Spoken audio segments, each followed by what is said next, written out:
Shabbat Shalom. Our scripture reading for today is Exodus chapter 9, verses 1 through 5.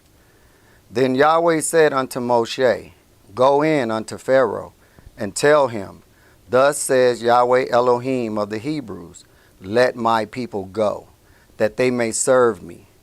For if thou refuse to let them go, and will hold them still, behold, the hand of Yahweh is upon thy cattle, which is in the field, upon the horses, upon the asses, upon the camels, upon the oxen, and upon the sheep. There shall be a very grievous murrain. And Yahweh shall sever between the cattle of Israel and the cattle of Egypt. And there shall nothing die of all that is the children of Israel. And Yahweh appointed a set time, saying, Tomorrow Yahweh shall do this thing in the land.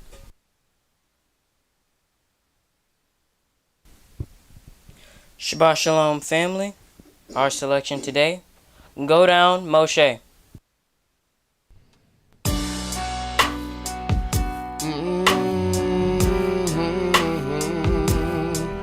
Oh, yeah.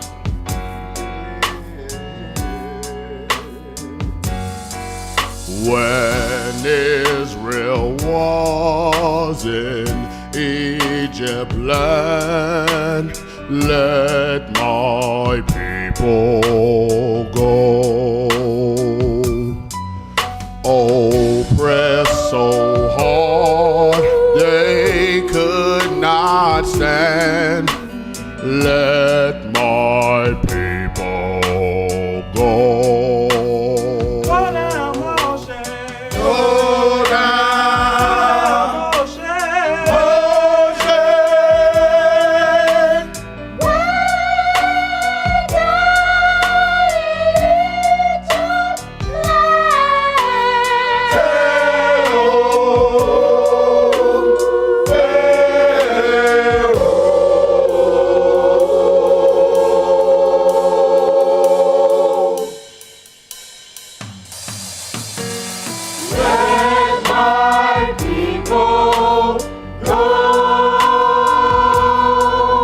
Thus said Yahweh,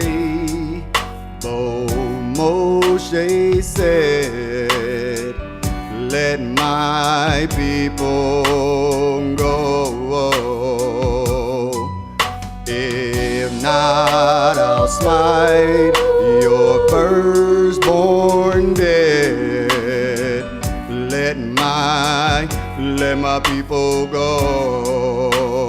Go down, Moshe. Go down, Moshe.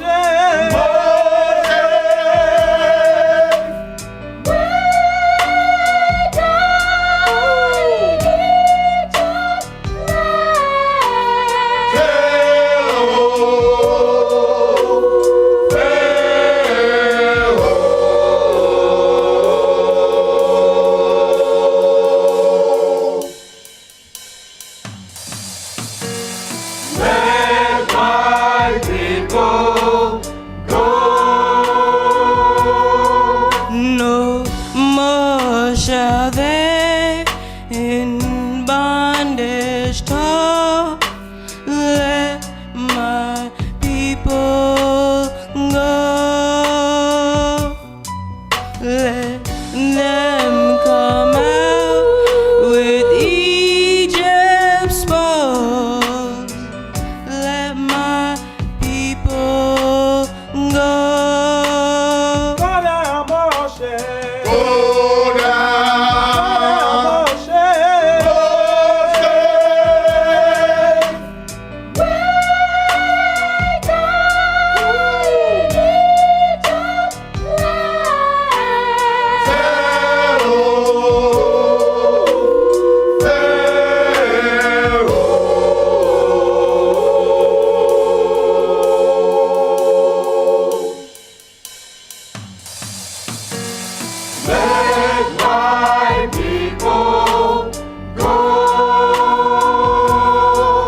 It was a dark and dismal night.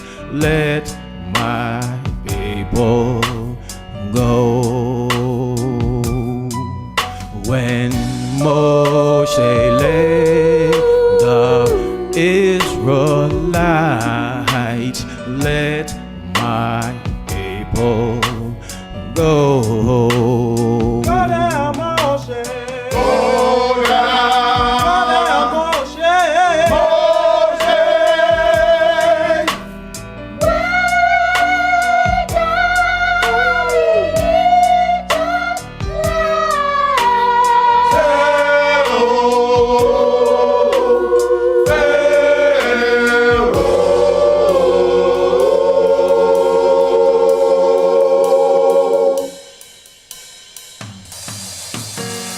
Let my people go. Pharaoh said he would go cross. Let my people go. But Pharaoh and his host were lost. Let my people go. Go down, Moshe. Go down. Moshe. Moshe.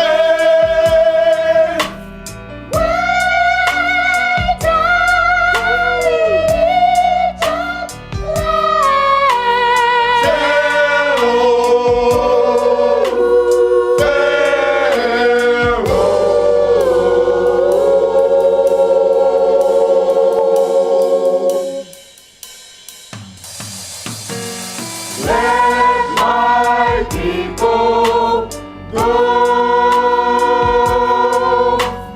Let my people go. Let my people, let my people, let my people.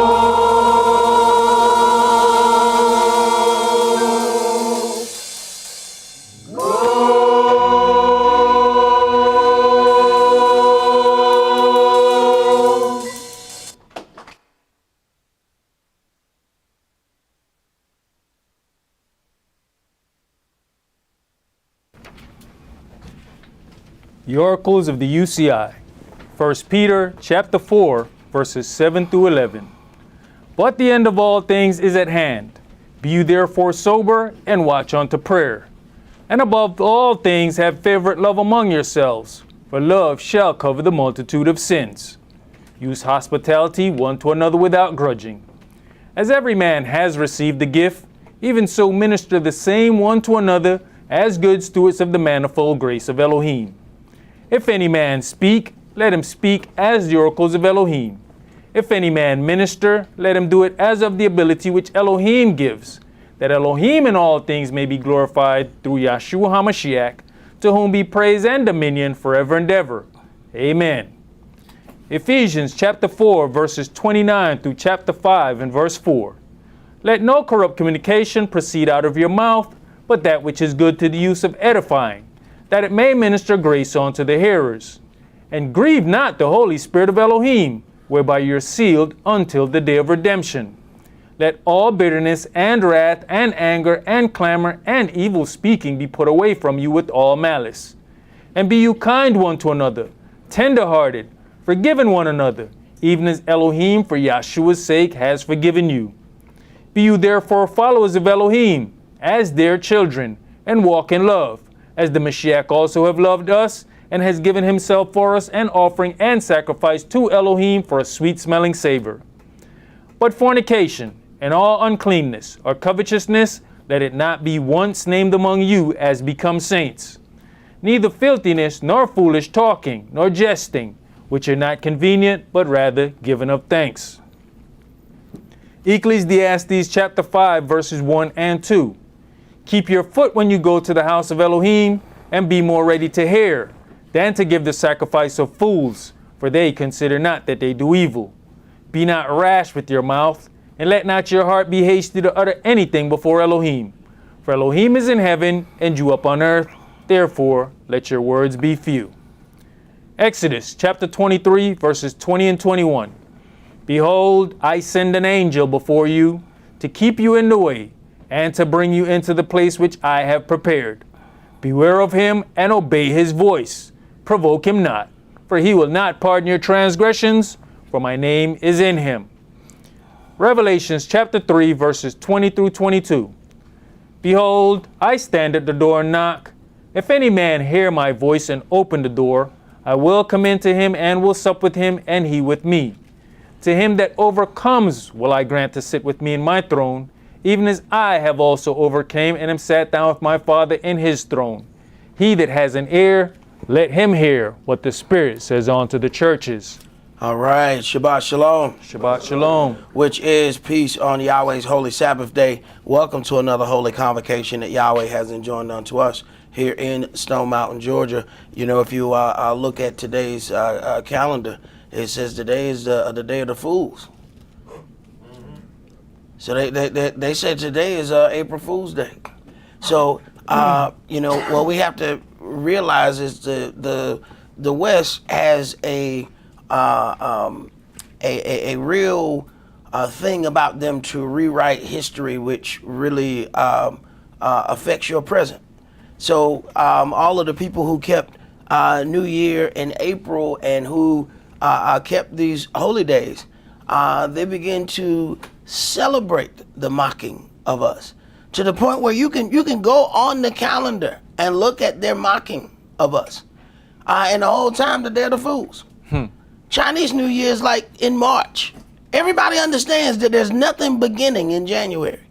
But the arrogance of the West and how they are going to completely ridicule anybody that doesn't follow their way, then you have to be a fool. And when it comes down to it, we have to make a decision if we are strong enough to stand in ridicule. Because these things that, you know, as we grow, then we find that there's another level of ridicule. But you have to understand that just understanding when the new year was ridicule. So at some point, you're going to have to make a decision whether I'm going to fit in or I'm going to stand out.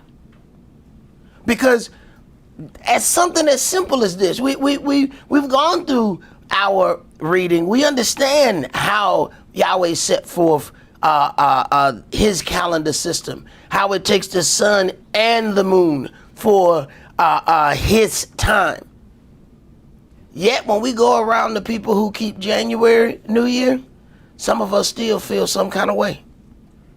You got to make a decision whether you're going to let how other people feel about how you walk influence how you walk.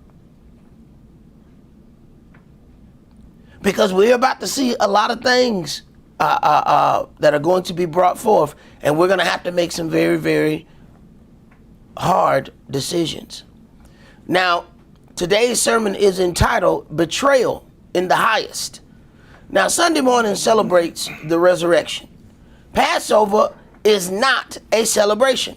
I always tell people, you know, people try to make Passover Hebrew Easter. And it is not that. What's happening is we're dealing with two totally different aspects. And people don't really get it. They are celebrating the resurrection. Passover is not the resurrection. Passover is his punishment. It's his offering. Okay? We have to understand that those are two different. He already has a day for that. Okay? So Passover is not a celebration, but a somber event. Because being taught out of the law, we know that blood had to be shed to make atonement for our sins. We celebrate the resurrection on first fruits. As it is written, he rose on first fruits as first fruits. That's the day of the resurrection to be celebrated, not Passover. So when we decide that we're going to make Passover Hebrew Easter, we are out of order on several levels. Then we bring the wrong thing on the wrong day. Most people don't commemorate his loss. but instead celebrate their gain. When we get close to this time, you may find that you have been betrayed by close family and or friends. This betrayal prepares your heart in somberness to commemorate the loss that will bring us much gain. We can't be like those of the nations on Sunday morning and only celebrate their gain.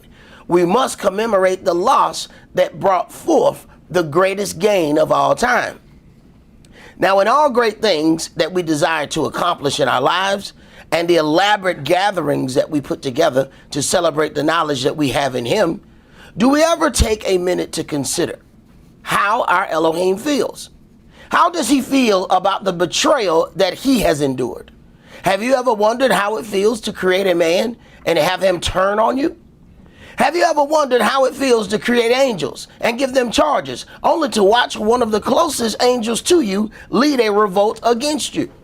Have you ever wondered how it feels to call a people polluted in their own blood and build them into a nation, only to watch them give your substance in servitude to another? Have you ever wondered how it feels to watch your son tortured in order to save the very people who offered him up? Have you ever wondered what it feels like to know you have been breaking bread with the one who is plotting your downfall? You know, they make great quotes in this country, like, ask not what your country can do for you, but what you can do for your country. This country is their God, and they are willing to give themselves for it. But do we ever ask, not what my Elohim can do for me, but what can I do for my Elohim? Let's begin today's sermon in Leviticus chapter 6. Leviticus chapter 6, and we're going to read verses 1 through 30.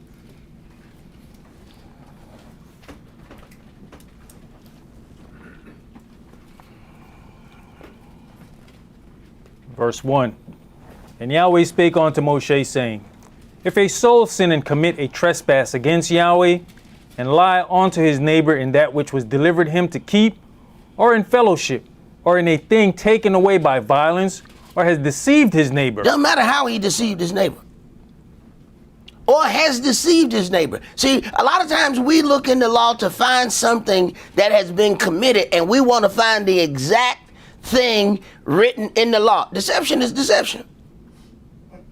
There are many ways to deceive. It don't matter how you deceived your brother. Your brother was deceived. You are guilty. Go ahead. Or have found that which was lost, and lies concerning it, and swears falsely. And any of all these that a man does, sinning therein. Right. The same one that taught us April Fools also told us finders, keepers, losers, weepers. They taught us that same thing. Now, our book says something altogether different. It says you found it, then you lied concerning it. So then we find something that don't belong to us, then we hide it from the person that it really belonged to. Go ahead.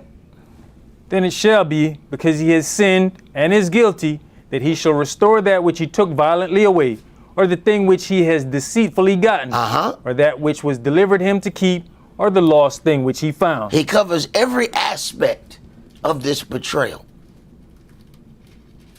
Don't matter whether you was intending on betraying, you just found something. What do you do after you find it? Go ahead. Or all that about which he has sworn falsely.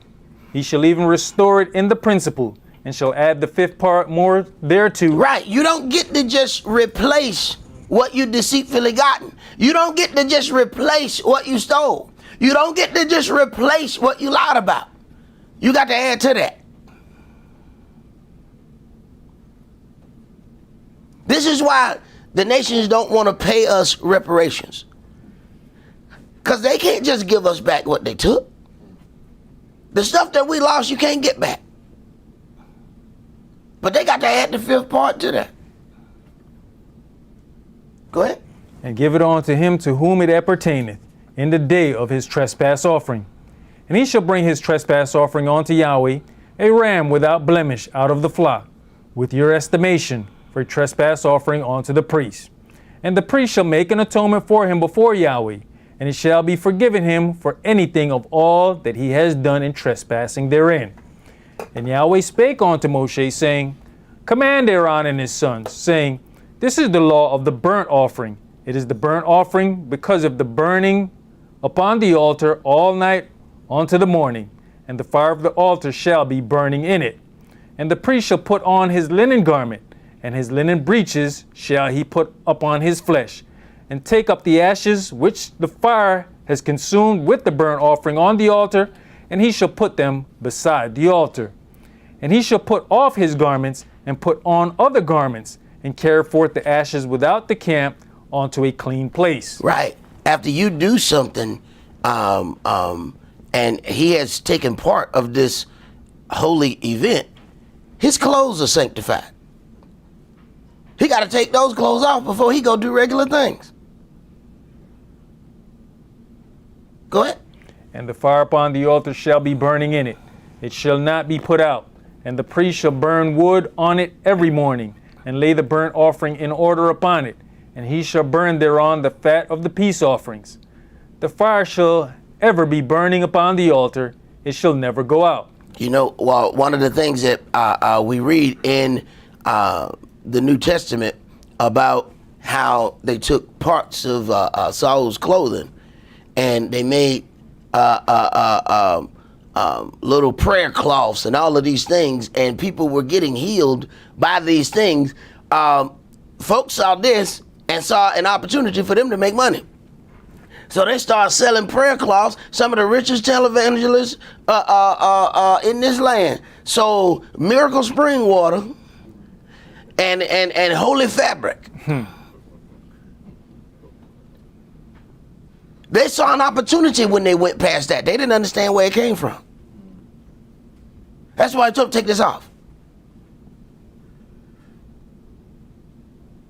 Let's go to Jeremiah chapter 22.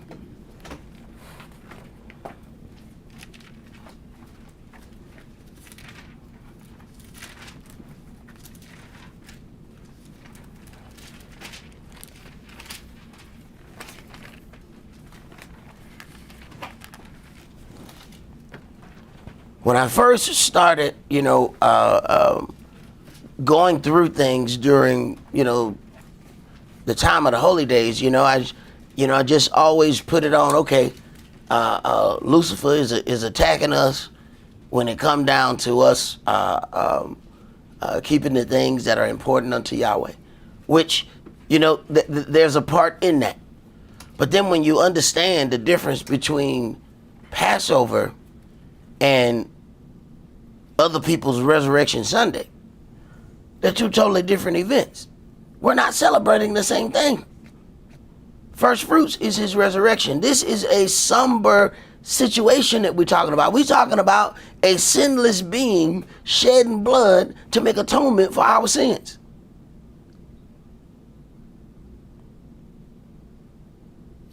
They say you're supposed to be happy at a funeral. Go to one and start shouting and dancing. Go ahead. Let me know when you're going.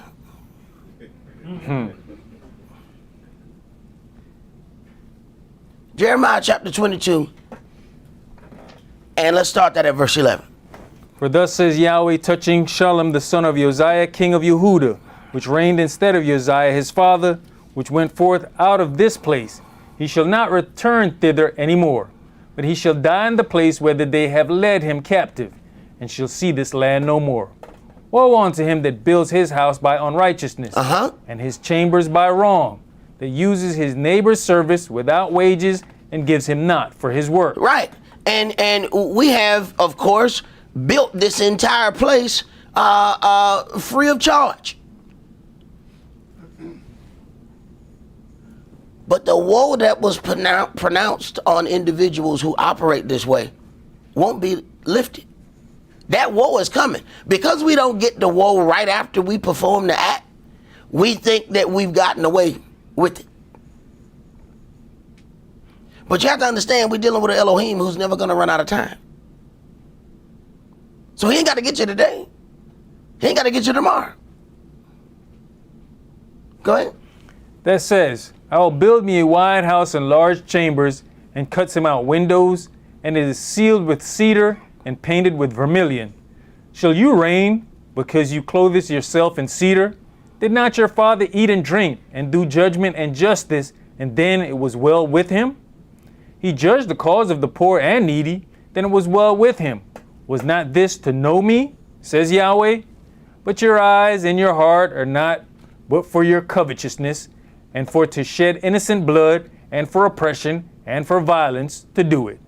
Therefore thus says Yahweh concerning Jehoiakim, the son of Josiah, king of Yehudah, they shall not lament for him, saying, Ah, my brother, or Ah, sister. They shall not lament for him, saying, Ah, master, or Ah, his glory. He shall be buried with the burial of an ass, drawn and cast forth beyond the gates of Jerusalem. Go up to Lebanon and cry, and lift up your voice in Bashan, and cry from the passages, for all your lovers are destroyed. I spake unto you and your posterity, but you said, I will not hear. This has been your manner from your youth, that you obeyed not my voice. The wind shall eat up all your pastures. This has been the manner of you since you was a child. Can't nobody tell you nothing. Go ahead. The wind shall eat up all your pastures, and your lovers shall go into captivity. Surely then shall you be ashamed and confounded for all your wickedness. The wind shall eat up all your pastors, and your lovers shall go into captivity. Surely then shall you be ashamed and confounded for all your wickedness. Now, when we look at, back to verse 13, woe unto him that builds his house by unrighteousness and his chambers by wrong. We look at that, of course, being what has happened with this nation. But you have to understand, if we are going to walk in the things of Yahweh, then he's going to make sure that we understand his plight as well. You have no idea how many people have come through this organization so that they can get research on how to build their own organization. Is that not stealing your neighbor's things without wages? Yes, sir. They built their own organization. They didn't have to be deceptive about it. But that's the way that they chose to do that. And sometimes wages, it says, take his neighbor's things or his service without wages. Sometimes all you have to pay a brother is acknowledgement. Hey man, I learned this over there. That would have been all the payment that a brother would have asked you.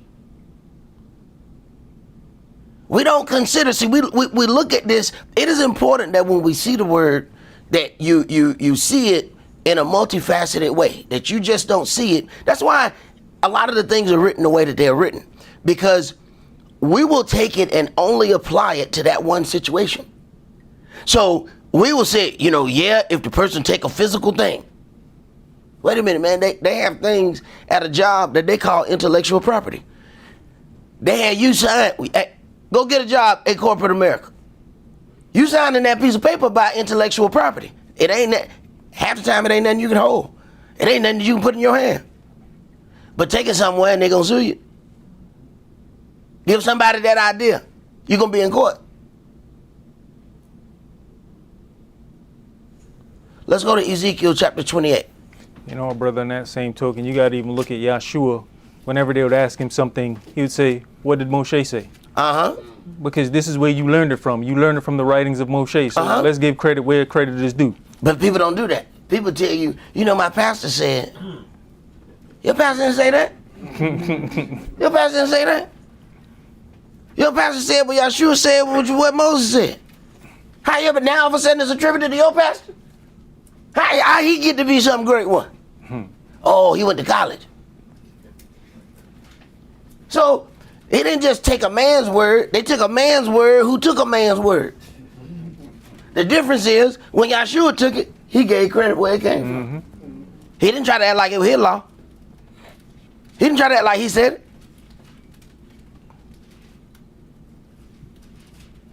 But see how we do things, we'll go over here, we'll take that, we'll go over here, we'll take that. Now we take all of those things and put it together and produce the persona of what we're going to do. And don't think Yahweh see what we're doing. Ezekiel chapter 28, and let's start that at verse 13. You have been in Eden, the garden of Elohim. Every precious stone was your covering. The sardius, topaz, and the diamond, the beryl, the onyx, and the jasper, the sapphire, the emerald, and the carbuncle, and gold. The workmanship of your tabrets and of your pipes was prepared in you in the day that you was created. You are the anointed cherub that covers, and I have set you so. I have set you so. The authority you have, I gave you. Go ahead. You was upon the holy mountain of Elohim. You have walked up and down in the midst of the stones of fire. You was perfect in your ways from the day that you was created, till lawlessness was found in you. Till lawlessness was found in you. Now it says, you were covered in all of these things. And you look at these precious stones that he's covered in. Lucifer was rich. Now, today, what we say is, that brother blessed. Wait a minute. He got a whole lot of stuff. He ain't blessed. What do we call him blessing? And you see, we see somebody with diamonds and we think, oh man, they got it going on. Lucifer got all of them. He got stones we ain't never even seen. Hey man, what's that blue one? What's that right there? What's that blue one? What's this one right here? He got all of them. So we think that if we encountered the adversary of the devil that we would run. No, we wouldn't. We run right up to him. Man, where you get that chain, bro? Where you get that chain? Look at the pendant on that thing. What kind of stones there's in there? We think we'd run from him. No, we wouldn't. We run to him. Because he would be deliciously appareled. Go ahead. Verse 16. By the multitude of your merchandise, they have filled the midst of you with violence, and you have sinned. Therefore I will cast you as profane out of the mountain of Elohim, and I'll destroy you, O covering cherub, from the midst of the stones of fire. O covering cherub. So then you have to deal with his proximity to Yahweh, and how deep then this betrayal is. See, it's one thing for somebody to betray you. It's something altogether different when it's the individuals who have presented themselves to be close unto you. See, you expect your enemy to betray you. That don't really hurt you, because you know that. But those ones who you called as brothers, as sisters, that betrayal hurt. So the whole time Lucifer is sitting in close proximity to Yahweh, he's also coveting and deciding what he wants. See, he doesn't want his job. He wants Yahweh's job. As it is written, he said, I will be just like the Most High. Go ahead. Your heart was lifted up because of your beauty. Not lifted up because they keep giving us this ugly looking goat head, multisexual being. And they say, this ugly thing with this tail, this thing is the devil. But the Bible describes him as absolutely beautiful. And all you got to do to be beautiful in this land is get the right amount of jewelry. You get the right amount of money, and hey, how many folks was in school and they always say everybody made fun of me when I was in school. Then they got out of school and got money and they said, oh no, I'm the man now. What happened? What was the difference? Pay scale.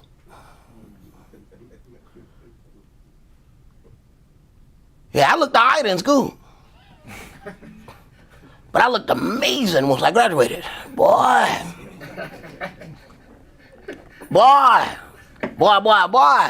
Got me a little drop top. Boy, brother turned amazingly handsome. I stopped the car, they just got in. Get out of here. What are you doing? What? Got a motorcycle that just got on the back? I don't know you, sister. What are you doing? Wherever you going, I'm going. What? No. It's amazing how handsome you get when you acquire some things. So that whole thing they selling us about the adversary of the devil is one of the biggest tricks. Because you keep looking for the ugliest thing that you've ever seen. You are not looking for the absolute most dashing thing that you have ever laid your eyes upon. And normally that's when we get got. We don't ask Yahweh, oh, I gotta have it. Oh my God, oh my God. You know what, she didn't even walk, she just floated in there. Oh my God. I don't even think the feet touched the ground. Got him. Surely the devil can't be in that. Surely he wouldn't be there. All right, go ahead. You have corrupted your wisdom by reason of your brightness. I will cast you to the ground. I will lay you before kings, that they may behold you. You have defiled your sanctuaries by Sanctuaries? Wait a minute. The adversary of the devil got sanctuaries. every corner in America. See, but what did he do? He sat by Yahweh to betray him, to deceive him. Watch how he operated, and went and built him an organization. And if let's just look on the outside surface and not look in at the heart. Lucifer's organization is bigger than Yahweh's.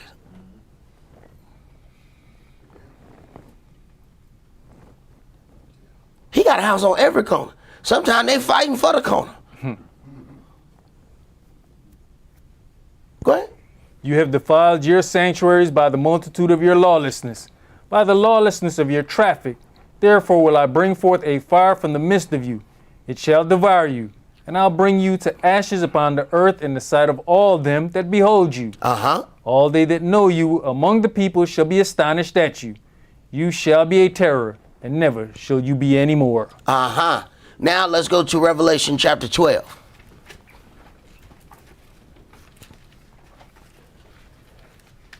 See, we have to be prepared and ready in our hearts when Passover approaches.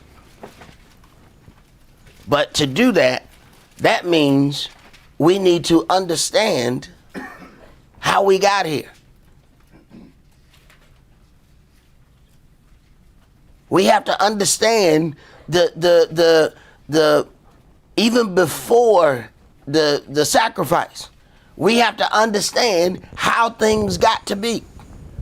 So Yahweh goes through some things, then Yahshua goes through some things. So we have to understand that your things may not have anything to do with something that you've done wrong. But more about, you have to be able to understand that thing what you claim you walk in. How you gonna walk in something and you don't really understand it? Say, no, I'm gonna make you understand it. I want you to understand what this betrayal feel like.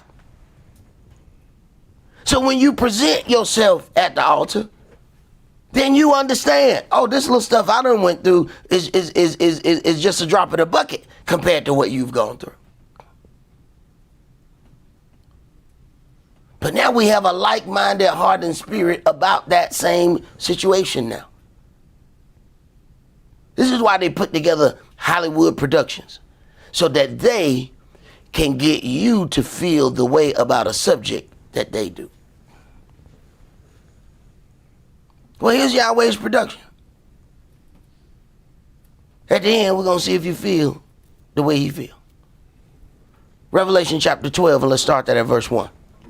And there appeared a great wonder in heaven, a woman clothed with the sun and the moon under her feet, and upon her head a crown of 12 stars. And she, being with child, cried, travailing in birth, and pain to be delivered. And there appeared another wonder in heaven, and behold, a great red dragon, having 7 heads and 10 horns and 7 crowns upon his head. All right, now verse 2. And she, being with child, cried, travailing in birth and pain to be delivered. We know that is a very, very vulnerable time, all right, that this woman is going through. Go ahead. And his tail drew the third part of the stars of heaven, and did cast them to the earth. And the dragon stood before the woman which was ready to be delivered, for to devour her child as soon as it was born. Verse 4, and his tail threw the third part of the stars of heaven. He is called the revolt in Yahweh's house. He has set apart some people for himself. He decided, I want these angels on my team. And was able to convince them to go against Yahweh. Go ahead. And she brought forth a man-child, who was to rule all nations with a rod of iron. And her child was caught up unto Elohim and to his throne. So then the adversary knows this. All right. The child is going to come forth out of the children of Israel. So let me constantly afflict them. This is who's going to produce the child who is going to rule all nations. This is why at a certain point they said, look, we heard about the prophecy.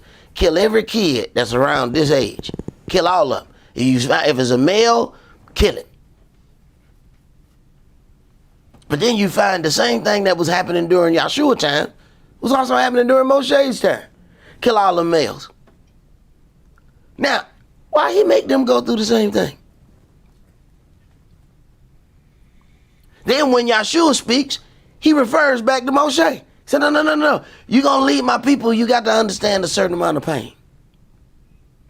Everybody want to smile and lead. No. You're going to lead. You need to understand a certain amount of pain.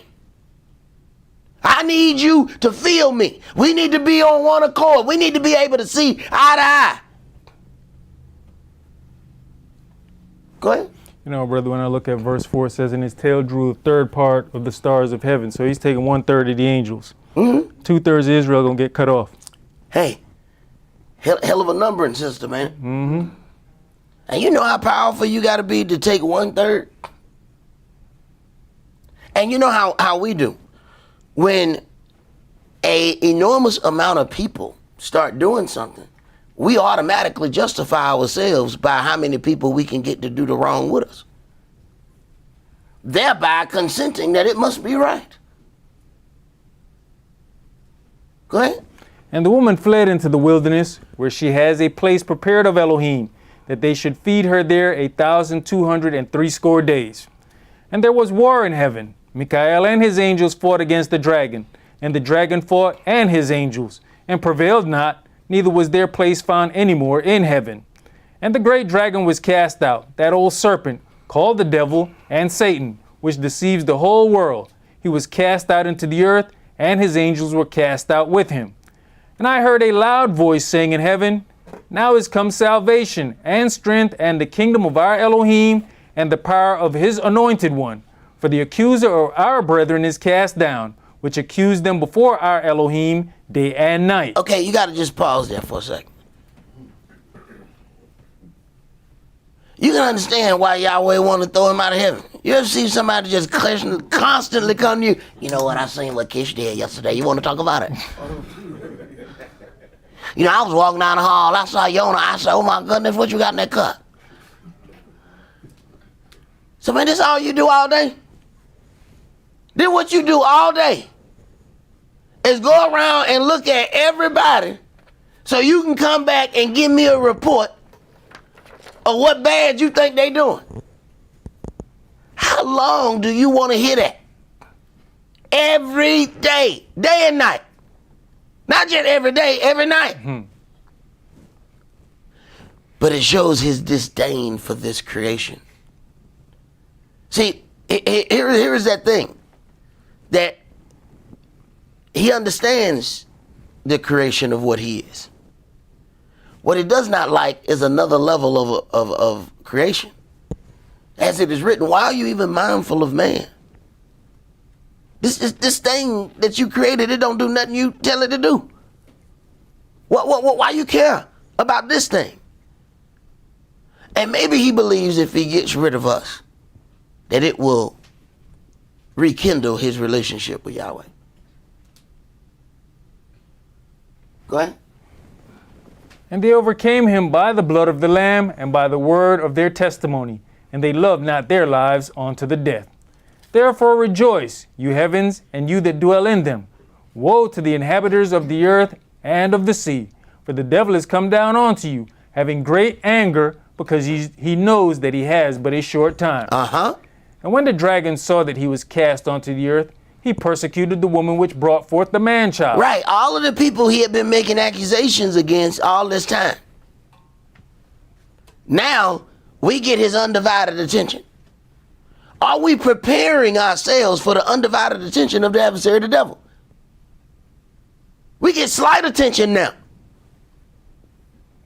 Undivided attention is pretty deep. He don't see nothing else but you. The whole earth is corrupt, but all he sees is you. Go ahead. And to the woman were given 2 wings of a great eagle, that she might fly into the wilderness, into her place, where she is nourished for a time and times and half a time, from the face of the serpent. And the serpent cast out of his mouth water as a flood after the woman, that he might cause her to be carried away of the flood. And the earth helped the woman, and the earth opened her mouth, and swallowed up the flood which the dragon cast out of his mouth. You know, my elder used to always say that when we are forced out of here and have to get on them ships, is when the adversary, the devil, gonna try to then drown us. Go ahead. And the dragon was angry with the woman, and went to make war with the remnant of her seed, which keeps the commandments of Elohim, and have the testimony of Yahshua HaMashiach. So consider that. Who he wants specifically. And the dragon was angry with the woman and went to make war with the remnant of her seed, which keep the commandments of Elohim. So he's got his eye on a particular group, not just everybody of us. No. He has his attention on the ones who are keeping the testimony. Why? Because this whole thing is about betraying Yahweh. He has now lost his opportunity to sit next to Yahweh, to go back and forth. Now, okay, I'm going to attack what he loves. Now, his attack really shows where Yahweh's love is. He didn't say, I'm just going to go and attack the woman. He said, I'm going to attack the remnant. Now, if Yahweh just loved all Israel and it's just all because, hey, we black and that's that. If it was say it loud, I'm black and I'm proud, and that's all he wants, then the adversary will be saying, all right, go kill everybody black. Go at all the black. That's not what he said. He said the ones who keep the commandments. Because they are the ones that have the testimony in the earth. He want to get at Yahweh. He's just trying to use us to do it. Let's go to Ezekiel chapter 16.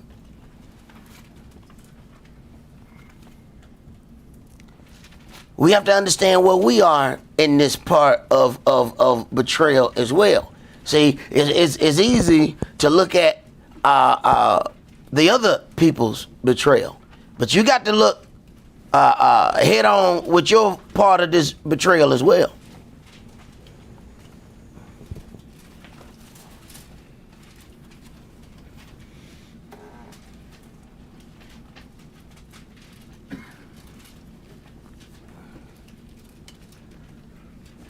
Ezekiel chapter 16, and we're going to start that at verse 1. Again the word of Yahweh came unto me, saying, Son of man, cause Jerusalem to know her abominations, and say, Thus says the Adonai Yah unto Jerusalem. Right, so how Yahweh works is he sends his servants to go and talk to his people. What you find interesting in today's so-called worship circles is that these prophets only talk to specific individuals. And they have to give a seed offering before they receive a individual prophecy. Yet we don't find any of that in this book. And none of us will question these people. So the only prophecy you have is for the people who's standing up there. And they had to all spend 1,000 or 10,000 to get up there. Yahweh is dealing with the whole nation, and he don't care whether you like or paid. He don't care none of that. No. Go talk to my people. Go talk to all of them. Because they all finna get this if they don't straighten up. That's the difference between prophets and these four prophets. They come and deal with Israel as a nation. There's very few personal prophecies in this humongous book. And even when he gave ones concerning individuals, it was for the job that they were going to do for the whole nation. It still wasn't just about them. We don't go in this book and find, Yahweh came and talked to me and said, you're going to get a new donkey next week. When did we read that? But everything we see today is about personal individuals. Go ahead. Your birth and your nativity is of the land of Canaan. Your father was an Amorite, and your mother an Hittite. And Hold on. All right. The land of Israel was called Canaan land before that. So when he says your birth and your nativity is of the land of Canaan, Israel was born out of Canaan. Canaan are Africans. When he starts going through all of this, we know the Hamites mean burnt black. This is the sun. So people who try to tell you that no black people was up in Israel, the land was called burnt black before we got it. Go ahead. And as for your nativity, in the day you was born, your navel was not cut, neither was you washed in water to supple you. You was not salted at all, nor swaddled at all. None I pitied you to do any of these unto you. Now, here is our betrayal. See, this is our part of the betrayal. None I pitied you. Go ahead. To have compassion upon you. But you was cast out into the open field to the loathing of your person in the day that you was born. And when I passed by you and saw you polluted in your own blood, I said unto you, when you was in your own blood, live. Yes, I said unto you, when you was in your own blood, live. I have caused you to multiply as the bud of the field. Right, you was nothing when I found you. Polluted in your own blood, nobody even paying attention to you. Go ahead. And you have increased and waxen great, and you are come to excellent ornaments. Your breasts are fashioned, and your hair is grown, whereas you was naked and bare. Right. What he saying? I bought you your first pair of J's. You ain't had no J's when I seen you. You ain't had no shoes on. Who got you them J's? Go ahead. Now when I passed by you and looked upon you, behold, your time was the time of love, and I spread my skirt over you and covered your nakedness. Yes, I swear unto you and entered into a covenant with you, says the Adonai, and you became mine. Then washed I you with water. Yes, I thoroughly washed away your blood from you, and I anointed you with oil. I clothed you also with broidered work, and shod you with badger skin, and I girded you about with fine linen, and I covered you with silk. I decked you also with ornaments, and I put bracelets upon your hands, and a chain on your neck. And I put a jewel on your forehead, and earrings in your ears, and a beautiful crown upon your head. Now this is a long way from being bare and naked and polluted in your own blood. But see, as it is written, when I have fed them to the full, then they sinned against me. Go ahead.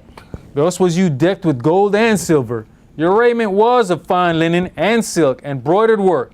You did eat fine flour and honey and oil, and you was exceeding beautiful, and you did prosper into a kingdom. Right. Now, you take all of these things, you got to look at them in several ways. Of course, these are individual things, but he's completely describing the priesthood. From the coverings of the tabernacle to all of these things, to the jewel on the forehead, from what the high priest had on his head covering. He's going through all priestly things. But you was covered in your blood, naked and bare when I found you. Go ahead. And your renown went forth among the heathen for your beauty, for it was perfect through your comeliness, which I had put upon you. Through my comeliness. See? It was, and your renown went forth among the heathen for your beauty. For it was perfect through my comeliness. I'm the one that made you attractive. When I looked at you, everybody else looked at you. Y'all know how that works. You go to the mall, don't no women look at you. You go to the mall with your woman, all of a sudden she made you look better. So now they be like, oh, somebody want him. You know what, I think I want him too. They didn't want you when you went by yourself. He said, you became beautiful through my comeliness that I put on you. Now wait now. Who else was absolutely beautiful? Oh, okay. So we start recruiting for the other team then, didn't we? See, we done forgot when what we looked like when he found us. Go ahead. Which I had put upon you, says the Adonai. But you did trust in your own beauty. Your own beauty. It wasn't even yours. You forgot what you look like. Now you think you made you this. Go ahead. Was that the same thing said to Lucifer earlier? Hey, I told you we got a part in this in this betrayal. It's easy to call out other people's part of the betrayal, but can you look head on yours? And y'all know our vanity high when we think we look good. See, when we humble, we come somewhere and sit down. Let us get a nice outfit. We done got up and got some water 8 times. Ain't drunk now cup. What you doing? Well, you know, I got to stand up so you can see the whole ensemble. Right. Go ahead. And played the harlot because of your renown. And poured out your fornications on everyone that passed by. All right, now you see what the vanity of beauty do? See, you know, when he saw us, we was polluted in our own blood with nothing. Now he has grown us into something. Now we look at everything. I remember when I had a little bit of money. A Volkswagen Cabriolet was the most beautiful car I'd ever seen in my life. It was absolutely amazing. Then I got some more money. And I said, I didn't know they make BMWs. What is it? You see how your desire change? I didn't know it like that. I didn't have no money for that. Then I found one of these books and it had all these nice cars in it. I started looking at all these cars. What happened? I started believing I could have more. So my desire for things started to match what was in my pocket. And at some point, you have to sit back and say, all right, hold on. Do you really want that? Or you just want that because this is what your tax bracket say you're supposed to have? Do you know why you want that? Go ahead. His it was. And of your garments you did take, and decked your high places with divers colors, and played the harlot thereupon. The like things shall not come, neither shall it be so. You have also taken your fair jewels of my gold and of my silver, which I had given you, and made to yourself images of men, and did commit whoredom with them. So I gave you jewels. Now, Lucifer used his jewels for his beauty and got beside himself. Did we not do the same thing? Now we're going to take his jewels and we use them to create false images and then worship the false image with the jewel that we got from Yahweh. Go ahead.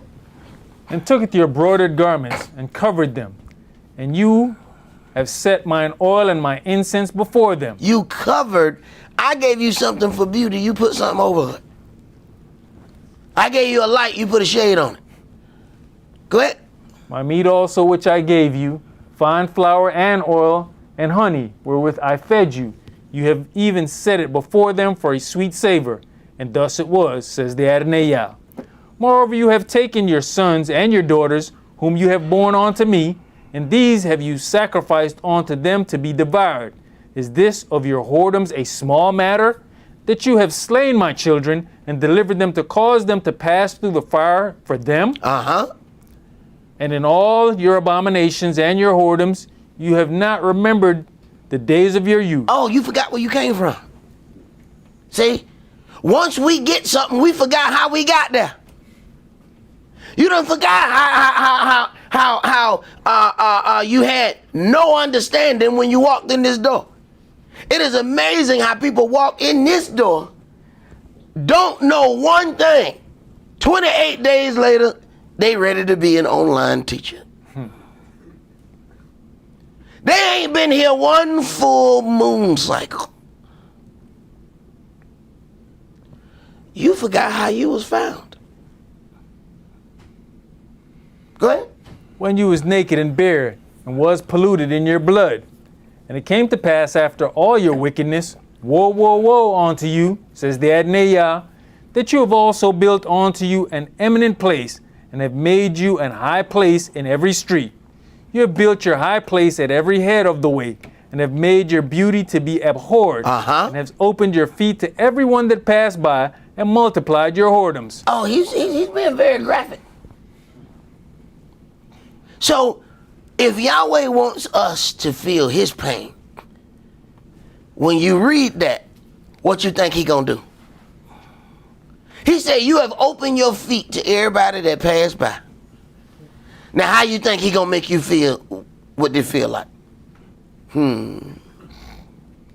Right. Read. You have also committed fornication with the Egyptians, your neighbors, great of flesh, and have increased your whoredoms to provoke me to anger.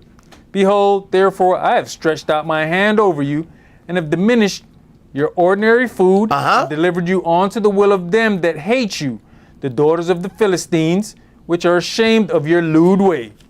You have played the whore also with the Assyrians, because you was unsatiable. Yes, you have played the harlot with them, and yet could not be satisfied. So what is he talking about? So we go over to these people and we start worshiping the things that they do. That wasn't enough. Now we go over to these people and we pick some things that we like from there and mix them in as well. He said, oh, you insatiable. You didn't just worship another God. You're trying to worship all of them. Go ahead. You know, brother, it says the daughters of the Philistines, which are ashamed of your lewd way. When all them people across the Middle East hate the way we dress and carry ourselves. Yeah. And we think it's our power and right to operate that way. But we're going to find out. Go ahead. You have moreover multiplied your fornication in the land of Canaan unto Chaldea, and yet you was not satisfied herewith. How weak is your heart, says the Adonai Yah, seeing you doeth all these things, the work of an imperious, whorish woman, and that you built your eminent place in the head of every way, and maketh your high place in every street, and have not been as an harlot, in that you scorneth hire, but as a wife that commits adultery, which takes strangers instead of her husband. Right, she ain't got no time for her husband, but the stranger, she got much time for him. There's something seriously wrong with that. Go ahead. They give gifts to all whores, but you give your gifts to all your lovers, and hire them that they may come on to you on every side for your whoredom. Right. It is important that we understand our part of the betrayal. Understand what this feels like. Now, he already has to deal with the betrayal of the closest to him, Lucifer. Then he has this that he brought from nothing. Nobody even looked at it. When he dressed it up, now everybody looking at it. Go ahead. And the contrary is in you from other women in your whoredoms, whereas none follows you to commit whoredoms, and in that you give it a reward, and no reward is given unto you. Therefore you are contrary. Wherefore, O harlot, hear the word of Yahweh. Thus says the Adonai Yah, because your filthiness was poured out, and your nakedness discovered through your whoredoms with your lovers, and with all the idols of your abominations, and by the blood of your children, which you did give unto them. Behold, therefore I will gather all your lovers with whom you have taken pleasure, and all them that you have loved, with all them that you have hated. I will even gather them round about against you, and will discover your nakedness unto them, that they may see all your nakedness. You have to, think about this. He said, I'm going to gather all them that you love and all them that you hated. And I'm going to discover your nakedness in front of them. Go ahead. And I'll judge you as women that break wedlock and shed blood are judged. And I'll give you blood and fury and jealousy. Wait a minute. He says, I found you in your blood. So I guess the only way for you to understand what I am to you is I got to return you back to the way that I found you. Then maybe you'll remember, because you have forgotten the days of your youth. You have forgotten who you are. Go ahead. And I'll also give you into their hand, and they shall throw down your eminent place, and shall break down your high places. They shall strip you also of your clothes, and shall take your fair jewels, and leave you naked and bare. They shall also bring up a company against you, and they shall stone you with stones, and thrust you through with their swords. Right. You're talking about the people who had a law about how we're supposed to dress, and then he puts us in a slavery situation where we are barely clothed at all. He said, I gave you all that stuff, and you covered it and hid it. Oh, you like being naked? All right, well, I'm going to let you be naked for a while. This way, maybe you'll appreciate the clothes that I gave you. Go ahead. It's interesting, even with that statement, that's what they try to use against us. Oh, when we brought you over here, we brought you to a better state because you was butt naked and bare when we found you. Yeah, they said, we did you a favor. But see, that's how the West always rewrites their part. They're always the victor. In any story that a person tells, or in every story, they always the one who won. You need to watch that individual. How is it that you win in every situation? Either you lying or you just, there's a whole bunch of these stories you're not telling. Because you didn't win every one. Yahweh didn't win every one. How you won all up? But see, we don't like to tell those stories where we didn't come out with the trophy. Everybody tell you, when you look at, ESPN, they be talking about the championship. They might be talking about a championship team from 20 years ago. They ain't talking to the losers though, right? Don't nobody want to talk about, the time they almost made it. They don't want to talk about the game they lost. They talk about the championship. And this is how we do. But it's things to learn in those losses. Those losses that we don't want to talk about. You learn more in those losses than you do in a win. Go ahead. Ezekiel chapter 16 and verse 41. And they shall burn your houses with fire, and execute judgments upon you in the sight of many women. And I will cause you to cease from playing the harlot, and you also shall give no hire anymore. And we had so many houses in this land catch on fire. It was just spontaneous combustion. Anywhere we make it to a certain level, we done had whole cities to catch on fire. That the jealousy of the powers that be said, no, these people are lawyers, doctors, they doing all that. Whole town will get burnt down. And then they come in and seize the land. They got a nerve to say, oh, them people lazy. Man, well, you done burned everything. Every time they build something of substance, you set it on fire. Half of them don't want to build nothing because they don't want to see it get burnt down. So we learn not to do too great. You do too good, you get the wrong eyes. Then you less than you were when you started. Go ahead. So will I make my fury toward you to rest, and my jealousy shall depart from you, and I'll be quiet, and will be no more angry. Because you have not remembered the days of your youth, but have fretted me in all these things. Behold, therefore, I also will recompense your way upon your head, says the Adonai Yah, and you shall not commit these lewdness above all your abominations. Behold, everyone that uses proverbs shall use this proverb against you, saying, as is the mother, so is her daughter. You are your mother's daughter, that loatheth her husband and her children. And you art the sister of your sister, which loathed their husbands and their children. Your mother was an Hittite, and your father an Amorite. And your elder sister is Samaria, she and her daughters that dwell at your left hand. And your younger sister that dwells at your right hand is Sodom, and her daughters. Yet have you not walked after their ways, nor done after their abominations. But as if that were a very little thing, you was corrupted more than they in all your ways. As I live, says the Adonai Yah, Sodom your sister has not done, she nor her daughters, as you have done, you and your daughters. Behold, this was the lawlessness of your sister Sodom. Pride, fullness of bread. Check it out. Fullness of bread is a problem. This is, you have to think, behold, this was the lawlessness of your sister Sodom.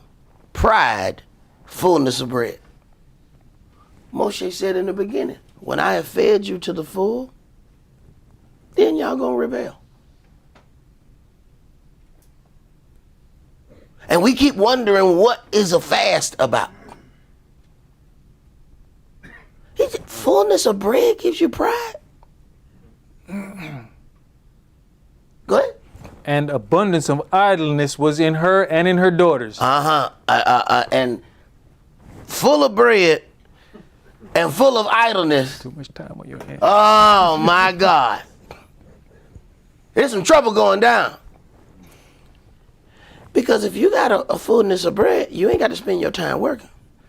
Either you already got it or somebody else providing the bread, which now gives you time to work on mess. Go ahead. Isn't that what we see on these so-called housewives shows? They ain't doing nothing, so it's they on the phone. Idleness, too much time on your hand. Nothing but yakety yakking.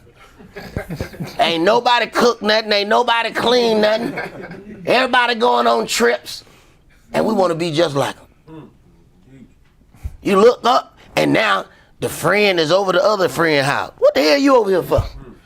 Why you ain't at your own house? You a housewife, but this ain't your house. Go be a wife in that house.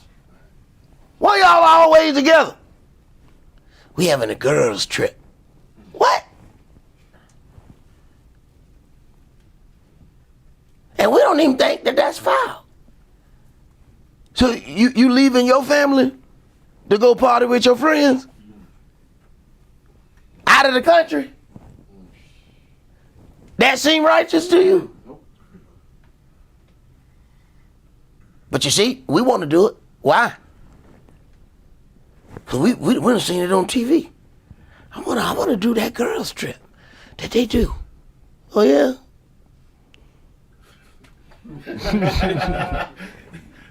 Read, please.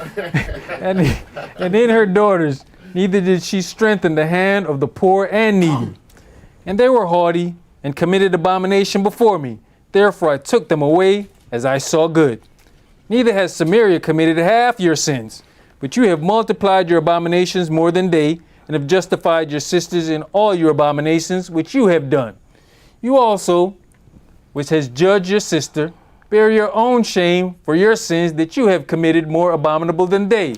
They are more righteous than you. Yes, be you confounded also, and bear your shame, in that you have justified your sisters. When I shall bring again their captivity. Okay, so now, even though Yahweh, this is the thing about how Yahweh does. And a lot of times, people can't work through the punishment. We hear the strong words, and people say, you know what, I want to go back to Sunday morning because all they say is nice stuff. I don't like to hear the stuff we've done wrong. When he says, when I shall bring again your captivity, he's causing the captivity to now cease. Now your punishment is over. But you can't just jump to verse 53 though. You got to get through all those other things. Otherwise, when he does give you your freedom, you're going to do something stupid and end up right back where you were. Go ahead. When I shall bring again their captivity, the captivity of Sodom and her daughters, and the captivity of Samaria and her daughters, then will I bring again the captivity of your captives in the midst of them, that you may bear your own shame, and may be confounded in all that you have done, in that you are a comfort unto them. Isn't that what any punishment is for? For you to understand what it is you did? You can always fuss at a child. The whole thing is about trying to explain to the child what they did wrong. Now, if you don't whoop the child, you don't fuss at the child, how does the child ever learn the difference between right and wrong? How do they learn it? Because they ain't learning it from you, because you don't say nothing. His whole point is for you to understand. Not just to punish you. The punishment has an end game. Go ahead. When your sisters, Sodom and her daughters, shall return to their former estate, and Samaria and her daughters shall return to their former estate, then you and your daughters shall return to your former estate. For your sister Sodom was not mentioned by your mouth in the day of your pride. Now, you know, we have a lot of pride. You see how Yahweh he just decide, he gonna call you by what you do?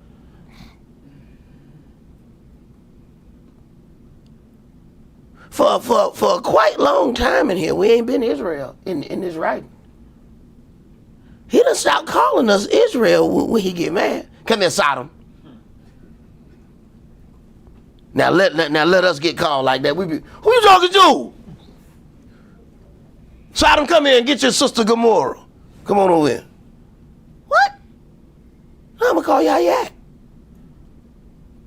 Remember, names were descriptions about our character. Understand what a name is. Understand why they changed their name to represent the character of what they were going to be like. He said, all right, well, you act like a harlot, so I'm going to call you out. Come here, ho. What? What you say? No, you spread your feet to everybody that walk by. I'm going to call you by what you act like. Now we all offended. Why you offended? You got on a whore's uniform. You loud, your feet are biting out in your house. You doing all the things that a whore does. Why I'm gonna call you lady? I'm gonna call you how you act. Come here, Sodom.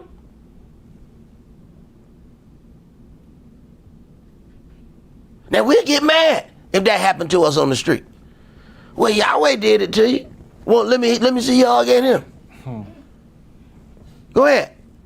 He called us out our name. Half this chapter we've been Sodom. He ain't talking about no place, he's talking about people. We like to say you are what you eat. No, you are how you walk.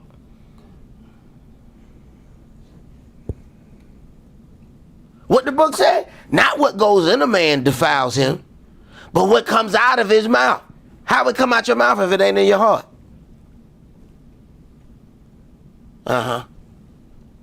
So we spend all our time making sure we watch every ingredient of what goes in our mouth. But we don't pay attention to any of them ingredients that go in our eyes that formulate our heart and then pours out of our mouth. Right. Go ahead.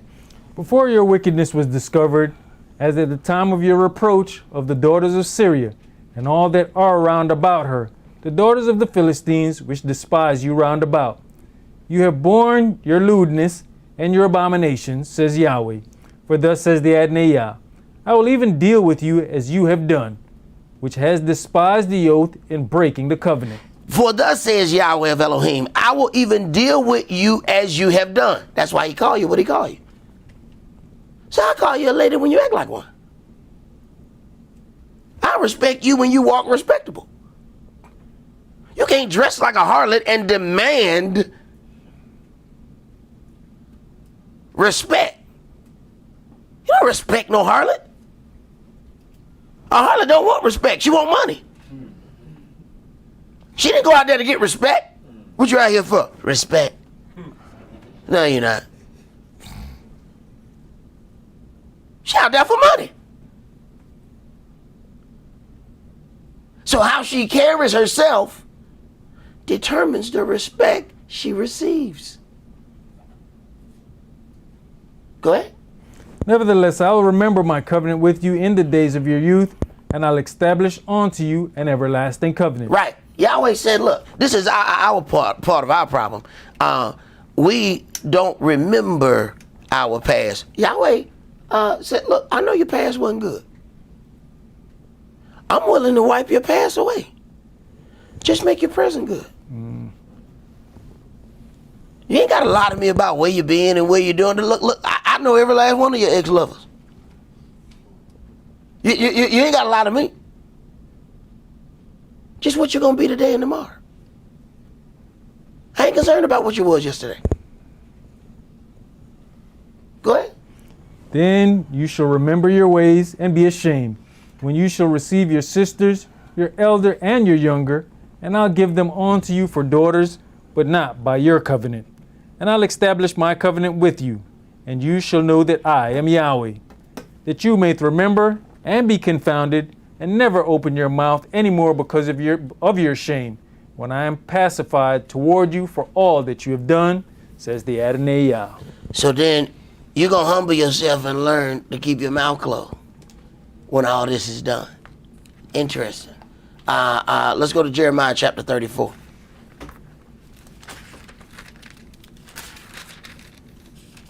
See, we found out our part in this betrayal. When you get right down to it, wait a minute, he had a whole lot to say about ours. So even though we look at the things of the adversary and all of that, you almost have to wonder, which one hurt him most?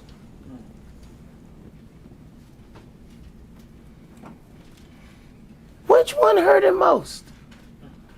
We don't find chapters upon chapters about Lucifer's betrayal. You don't find that. People have a tendency to talk about the things that hurt them the most. What do you keep talking about? Our betrayal. That stuff that's strong on your heart keep running out your mouth.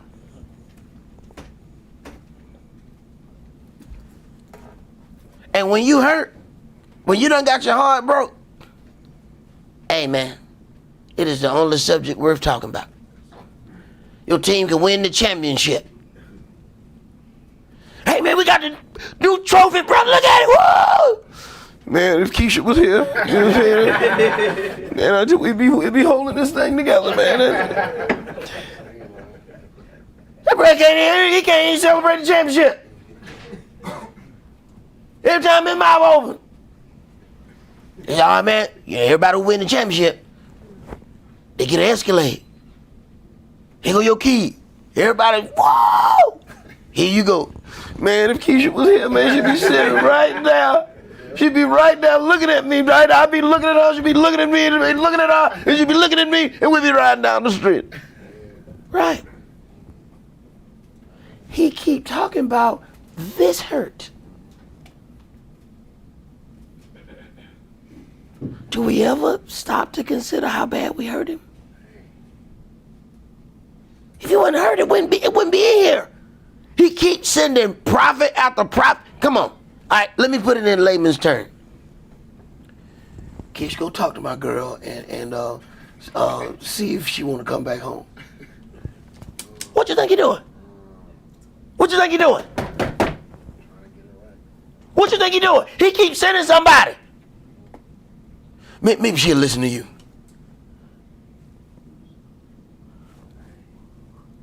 You don't see his pain here? Or do, when we read it, we just hear, oh, you know what, this is harsh, this is such and such. You don't see his pain? You don't see the heartbreak in this? You don't see that this is a love story? You don't see he trying to get his girl back?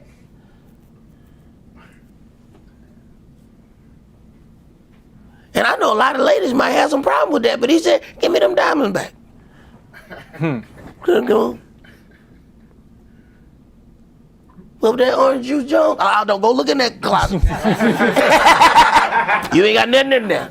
Everything you came with is packed up and waiting for you in the guest room. I saw you and him walking in the rain. Yeah. Yeah. You've been cold. What Yahweh said? No, I saw you with him. Y'all was walking in the rain. Y'all was holding each other. You sitting there worshiping God with him. I saw it. Yeah. I miss you so much I followed you today.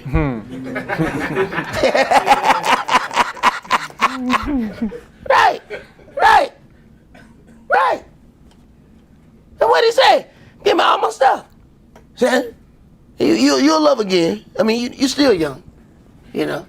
You'll love again. And this gonna be an example for you. You'll learn from this. And now the cab is waiting for you outside. Because you know that car, that's mine too. I bought that. What? Did he not do that? Mm-hmm. Did he not do that? Okay. Go ahead. I mean, at the end of the day, like I keep saying, he gives us that perfect example by allowing us to have family, because you think of all the creations he created on earth right up before he made that man, then he made a decision. Let's make him in our image. Yep. So you are part of me. Mm-hmm. So you bring that back to now when you raise these hard-headed kids and they rebel against you. Uh-huh. And he sit there and say, yeah, feel my pain. Don't come crying to me. Right. We crying to him about something, not understanding that he's like, no, I did that so I can show you something. But I loved her. I loved you. But you trying to tell me about her? I'm trying to show you are her. You don't see you her? You keep crying about her. You crying, I'm crying, we crying. It's a family thing. Go ahead. Jeremiah chapter 34 verse 1. The word which came to Jeremiah from Yahweh, which Nebuchadnezzar, king of Babylon, and all his army and all his kingdoms of the earth, of his dominion, and all the people fought against Jerusalem and against all the cities thereof, saying, Thus says Yahweh, the El of Israel, go and speak to Zedekiah, king of Yehuda, and tell him, Thus says Yahweh, behold, I'll give this city into the hand of the king of Babylon, and he shall burn it with fire. And you shall not escape out of his hand, but shall surely be taken and delivered into his hand. And your eyes shall behold the eyes of the king of Babylon, and he shall speak with you mouth to mouth, and you shall go to Babylon. Yet hear the word of Yahweh, O Zedekiah, king of Yehuda, thus says Yahweh of you, you shall not die by the sword, but you shall die in peace, and with the burnings of your fathers, the former kings which were before you, so shall they burn odors for you, and they will lament you, saying, Ah, master, for I pronounced the word, says Yahweh. Then Yirmiah the prophet spake all these words unto Zedekiah king of Yehuda in Jerusalem. When the king of Babylon's army fought against Jerusalem, and against all the cities of Yehuda that were left, against Lachish and against Esaac, for these defended cities remained of the cities of Yehuda. This is the word that came unto Yirmiah from Yahweh.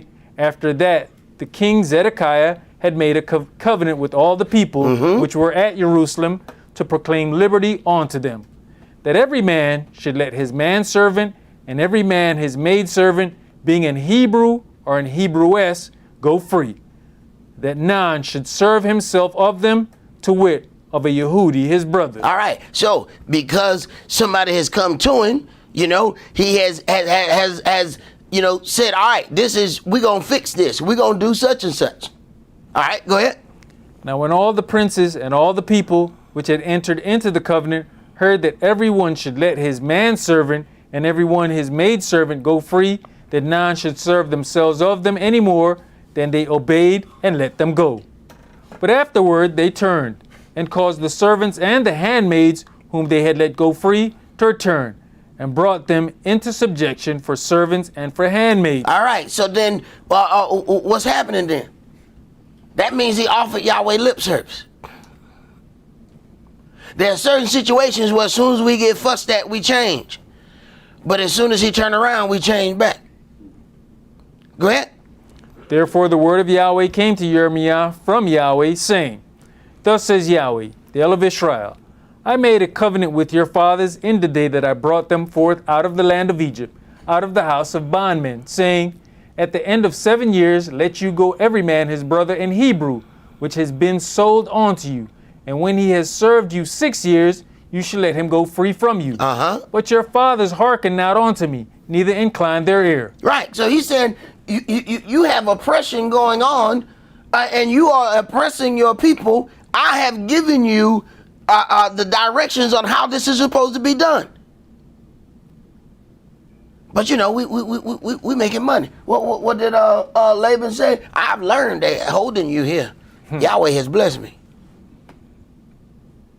So what did he do? He went about deceptive measures to keep Yaakov. Ain't no difference with us. See, we get them servants, they still Hebrews. All right? The comeliness of Yahweh then gets magnified on your house. Are you then going to be so enamored with the growth that you forget, hey man, you gotta let them go? Nah, man, you know how much money I get? Hey, it's been 6 years. You gotta let them go. Nah, man, but you see how well, bruh, time is up. You gotta let them go. Go ahead. And you were now turned, and had done right in my sight, in proclaiming liberty every man to his neighbor. And you had made a covenant before me in the house which is called by my name. But you turned and polluted my name, and caused every man his servant, and every man his handmaid, whom you had set at liberty, at their pleasure, to return, and brought them into subjection, to be unto you for servants and for handmaids. Therefore, thus says Yahweh, you have not hearkened unto me in proclaiming liberty, every one to his brother, and every man to his neighbor. Behold, I proclaim a liberty for you, says Yahweh, to the sword, to the pestilence, and to the famine, and I'll make you to be removed into all the kingdoms of the earth. Right. All because you change when I first said something, but then as soon as everything dies down, you change back. Tell me that ain't us. Tell me that ain't us. Go ahead. And I'll give the men that have transgressed my covenant, which have not performed the words of the covenant which they had made before me, when they cut the calf in two, and passed between the parts thereof, the princes of Yehuda and the princes of Jerusalem, the eunuchs and the priests, and all the people of the land which pass between the parts of the calf. I'll even give them into the hand of their enemies, and into the hand of them that seek their life. And their dead bodies shall be for meat unto the fowls of the heaven. Right. Same thing that happened to us when they hung us on those trees, and then they just left us out there. What you think? What you think happened? The fowls of the heaven came. This is a part of this is definite sign of curse, because you don't have a burial.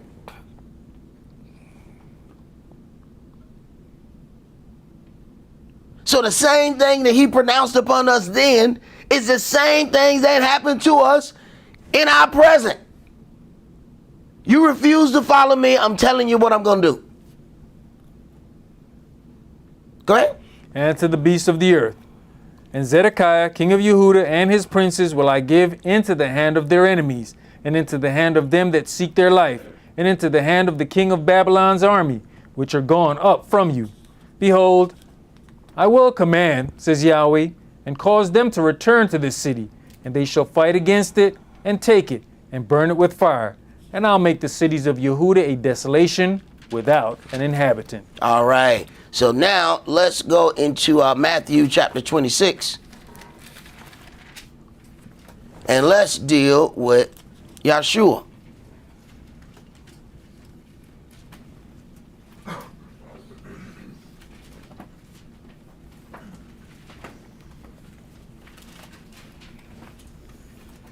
I used to wonder every time I get near Passover, something in my house break. What in the world is going on? No. You need to understand, this is a time that a great sacrifice was made for you. Do you understand that? So then when we start going through stuff during this time, we take it so personal that we forget, oh, this is much greater than you. This ain't about you and your alternator not working. It's bigger than that. See, he got to do what he got to do to prepare your heart. Now, let me tell you, every year we have to do all of these things we had the seat covers and all of that to prepare for the holy days. Every year it looked like my wash and dry break. Either one year it'd be the washer, the next year it'd be the dryer, the next year it'd be washer and the dryer. I said, I'm gonna get ahead of this thing this year. When it got washer and dry. Got up this morning, my air ain't working.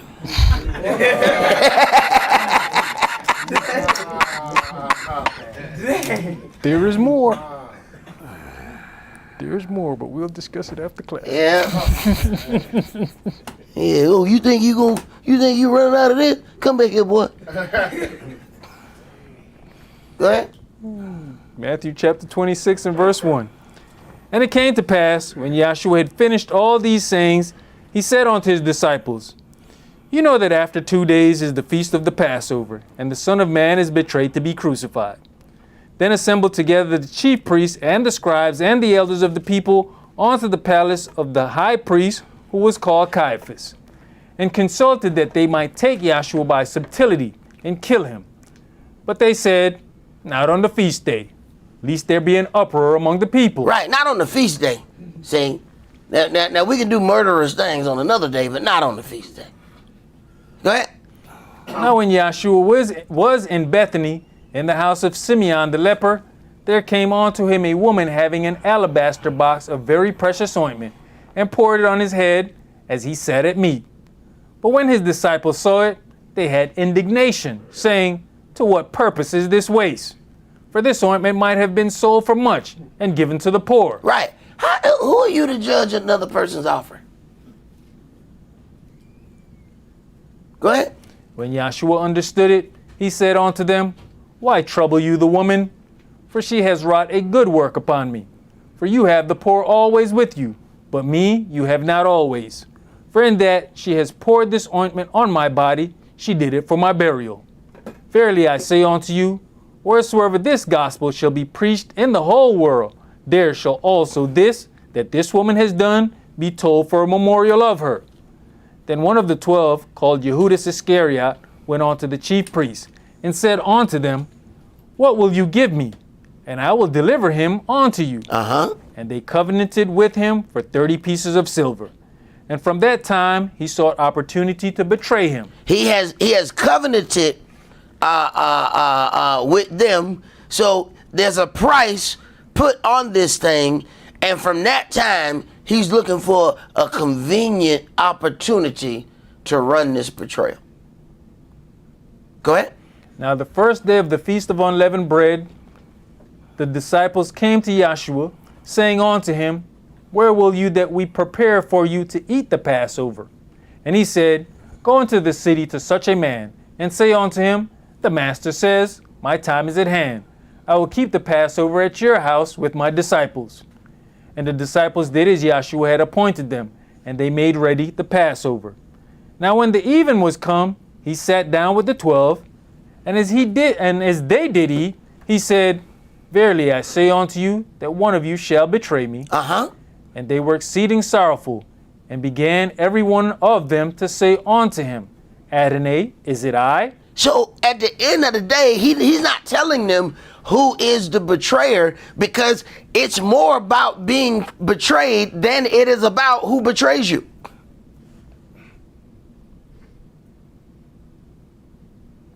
See, your heart has to be prepared for what is going on. Sometimes we focus on who doing the betraying. You putting too much emphasis on that. Because if it wasn't them, he'd use somebody else. And if it wasn't somebody else, he'd use somebody else. Bottom line is, it's going to happen. Go ahead. And he answered and said, He that dips his hand with me in the dish, the same shall betray me.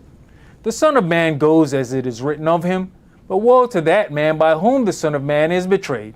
And you have to think about the how deep that statement is. We're going to come back to that. Go ahead. It had been good for that man if he had not been born. Then Yehudas, which betrayed him, answered and said, Master, is it I? He said unto him, You have said. Now see, this is another thing that we don't completely understand right there. Because here it is, the betrayer is asking, is he the betrayer? Now, how is it that the betrayer is asking, is it him?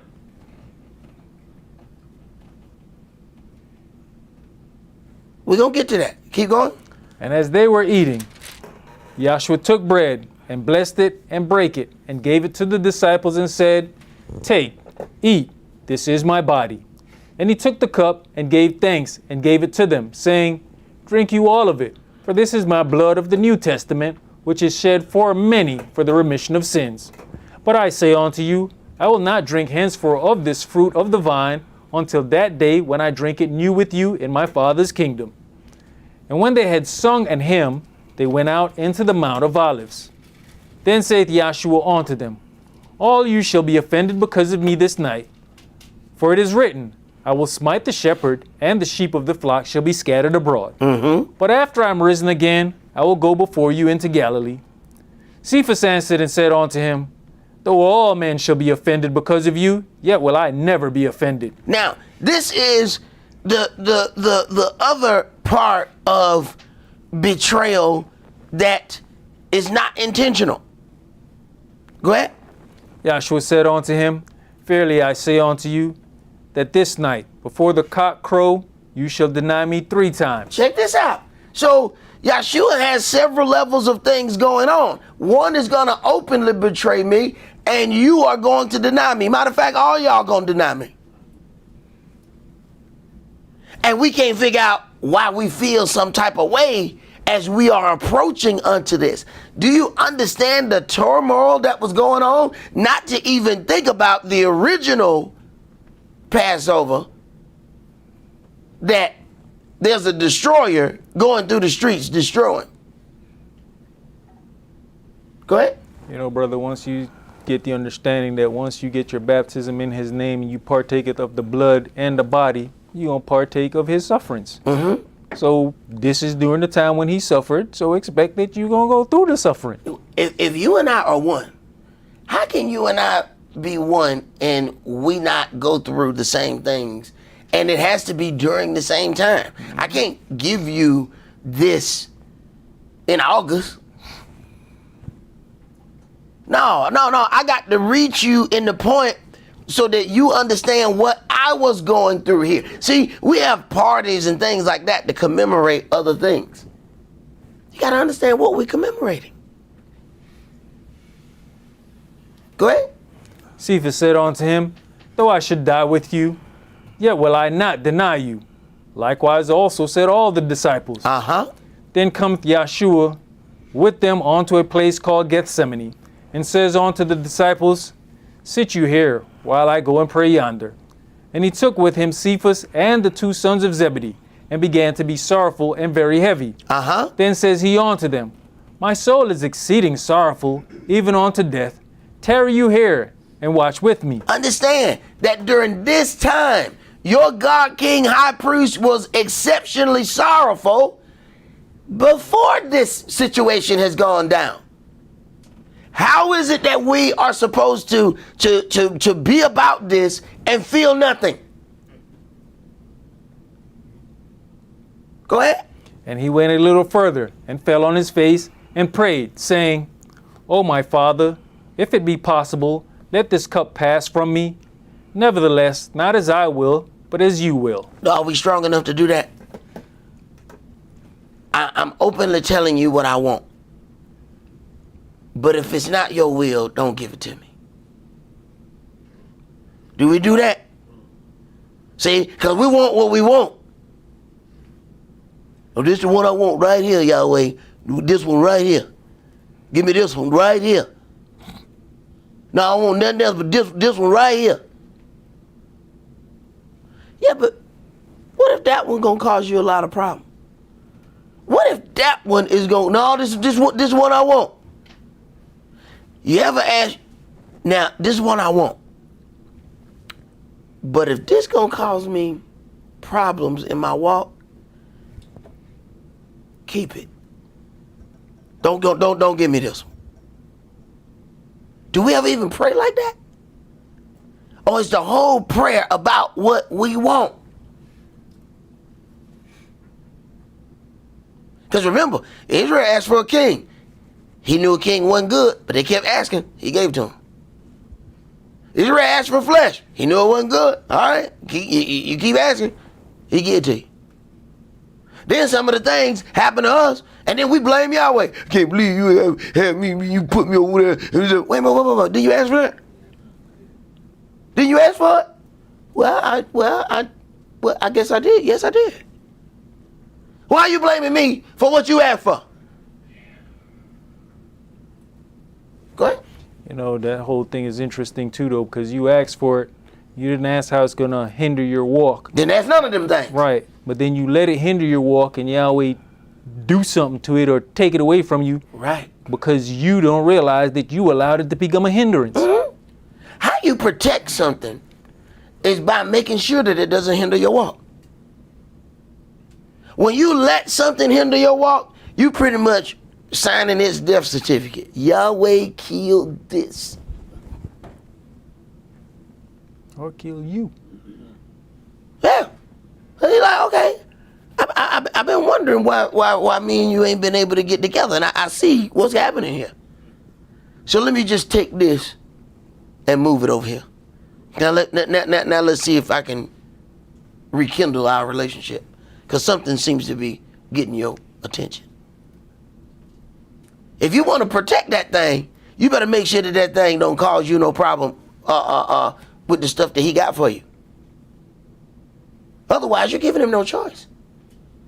What else is he supposed to do?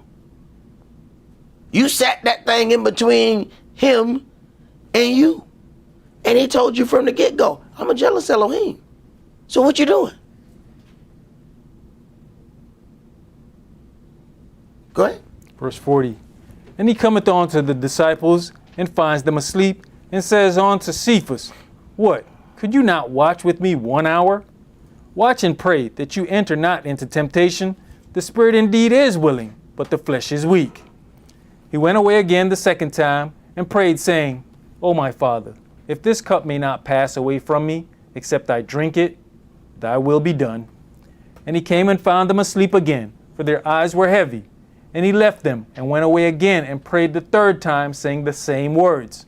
Then cometh he to his disciples, and says unto them, Sleep on now, and take your rest. Behold, the hour is at hand, and the Son of Man is betrayed into the hands of sinners. Rise, let us be going. Behold, he is at hand that does betray me. And while he yet spake, lo, Yehudas, one of the 12, came, and with him a great multitude with swords and staves, from the chief priests and elders of the people. Now he that betrayed him gave them a sign, saying, Whomsoever I shall kiss, that same is he, hold him fast. Right. So he can't just say, this him, get him. So they have produced this false narrative of extra love. So I'm going to speak to the other ones, but this one I'm going to kiss. Go ahead. And forthwith he came to Yahshua and said, Hail, Master, and kissed him. And Yahshua said unto him, Friend, wherefore are you come? He said, friend.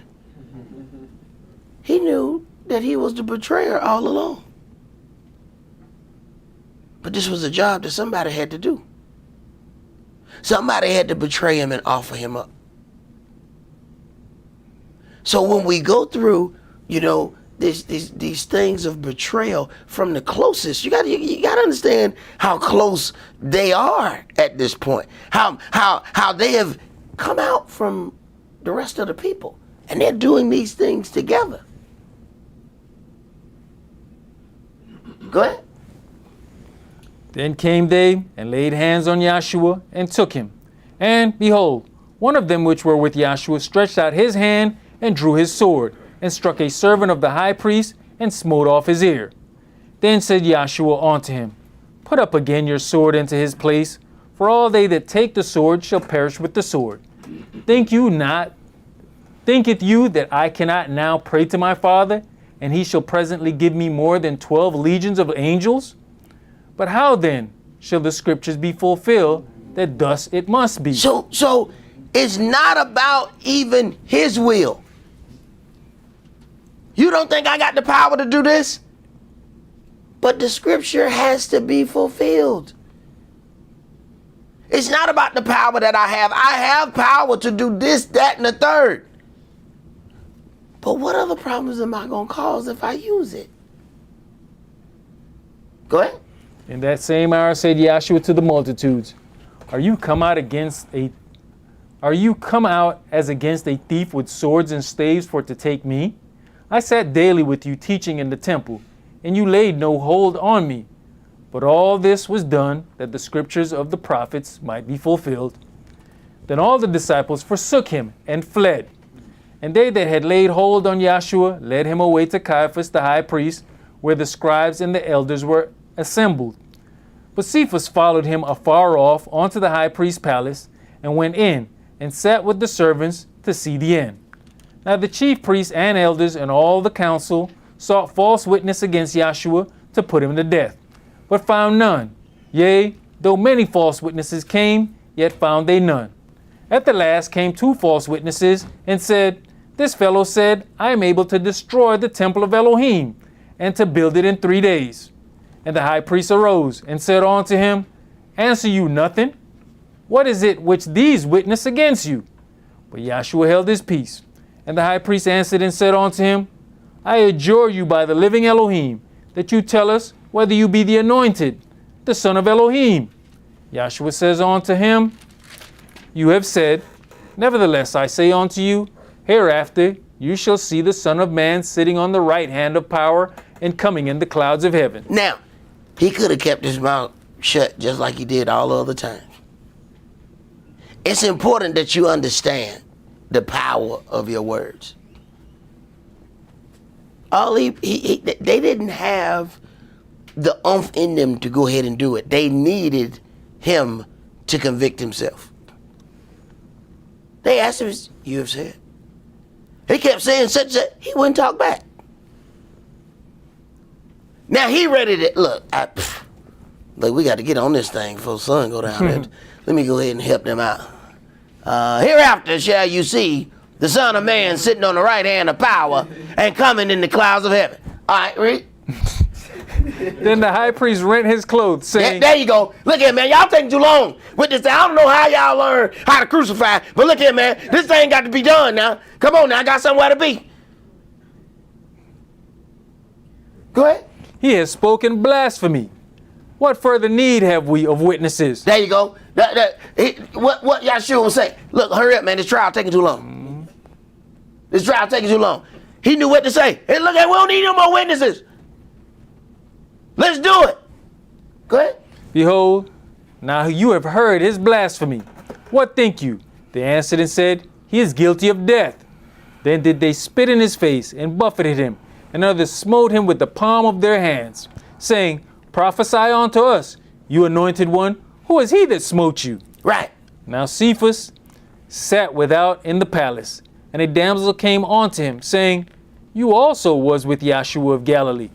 But he denied before them all. Now, saying, wait a minute. Now, see, now this is a different level of betrayal. Now, the other betrayal was intentional. This is something different. But he's denying him none the least. Go ahead. I know not what you saith. And when he was gone out into the porch, another maid saw him and said unto them that were there, This fellow was also with Yahshua of Nazareth. And again he denied with an oath, I do not know the man. And after a while came on to him they that stood by, and said to Cephas, Surely you also are one of them, for your speech bewrays you. Then began he to curse and to swear, saying, Which is what we normally do when we get caught. Soon as we get caught, that's what the defense mechanism. Walk up on any animal, and the closer you put that animal into the corner, what? I mean, it done got in the attack stance. It's doing all that loud barking. That's its defense mechanism. Same thing, yeah? Go ahead. I know not the man. And immediately the cock crew. And Cephas remembered the word of Yahshua, which he had said unto him, Before the cock crow, you shall deny me 3 times.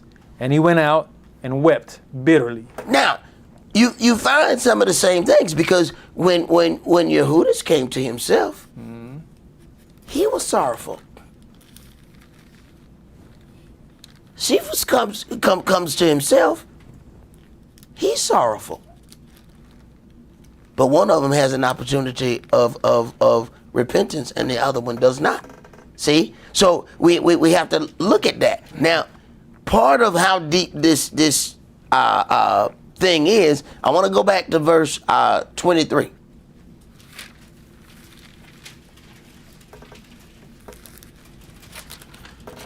And he answered and said, He that dips his hand with me in the dish, the same shall betray me. Now, when we consider this, we have to understand that our people ate with their hands.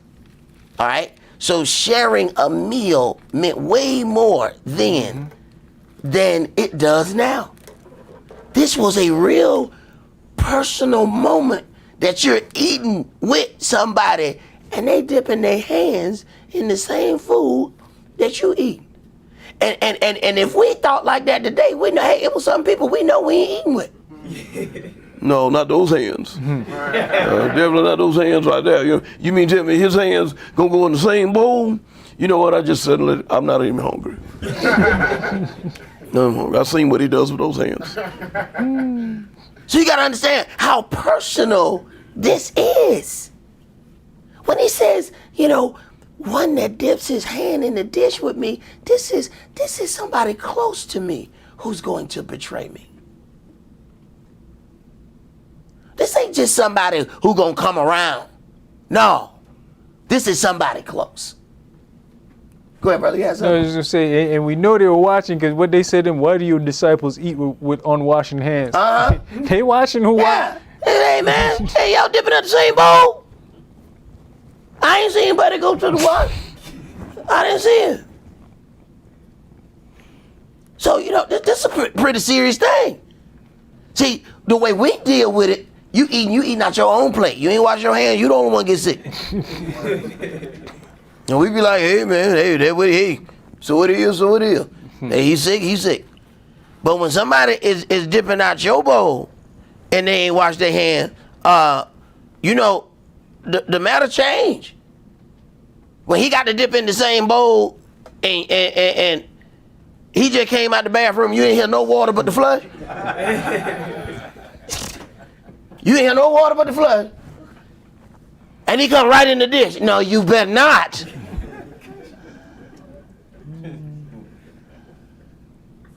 This was a personal moment, eating together. We don't even appreciate the things that we do with one another and understand how incredibly personal they're supposed to be. Then you get to the other part of the deception, or the betrayal, that was not intentional. Cephas didn't try to deny Yahshua. He was caught into something else. Now, we always believe that betrayal is intentional, but we never consider that our betrayer may not know that he is betraying you. He is blinded by his own aspirations in life. Those goals have blinded him from the harm that he has caused you.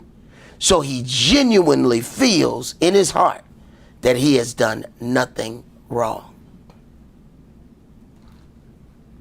You can try to explain to some people what they've done to you, but they don't feel that they've done anything wrong, because they were going after their own aspirations in life when they betrayed you. It wasn't their intention to necessarily betray you. They were just so self-involved, they never seen any of your pain.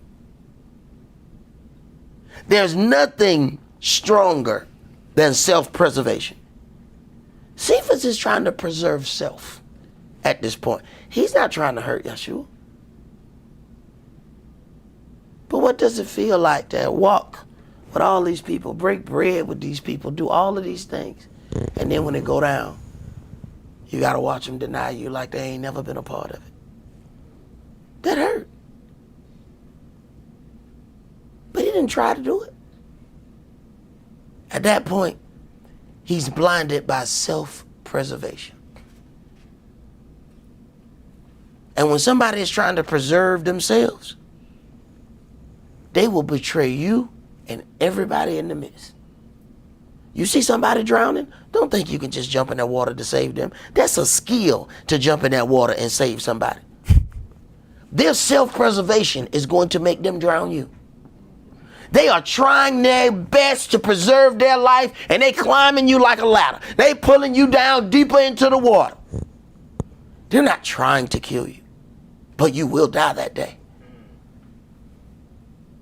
It won't be because they were as angry with you. It won't be because they didn't like you. It's going to be that they were completely blinded by preserving self. And you just happen to be the one who they were able to grab onto and pull down to hope that they can thrust themselves up. Let's go to Matthew chapter 20.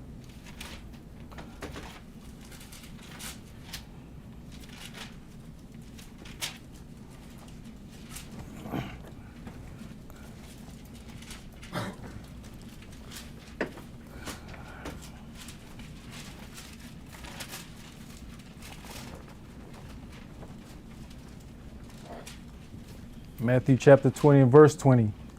Then came to him the mother of Zebedee's children with her sons, worshiping him and desiring a certain thing of him. And he said unto her, What will you? She says unto him, Grant that these my two sons may sit, the one on your right hand and the other on the left, in your kingdom. But Yahshua answered and said, You know not what you ask.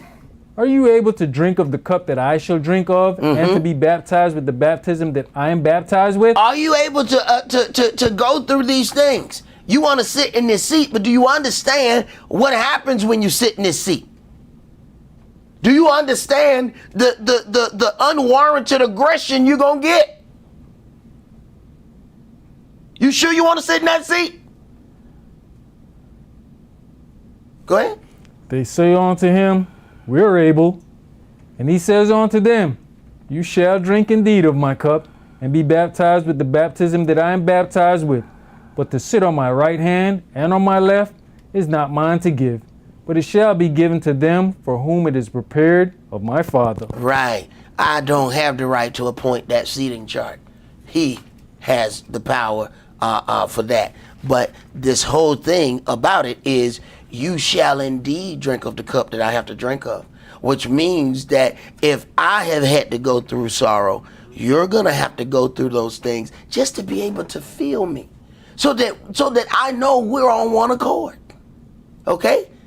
It ain't I'm trying to hurt you to kill you. I need for you to be able to feel me. If they've called the master of the house Beelzebub, how much more shall they call them of his household? Let's go to Mark chapter 9 and let us hear the conclusion of this matter. Mark chapter 9, and we're going to read verses 41 through 50.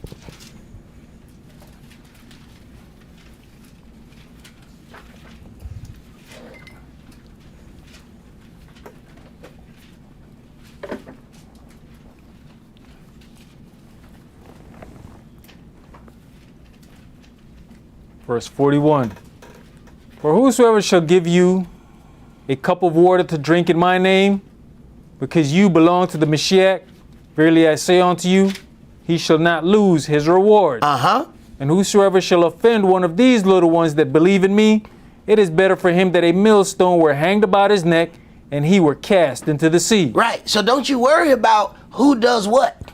And don't you worry about who's going to pay them back for what they have done to you.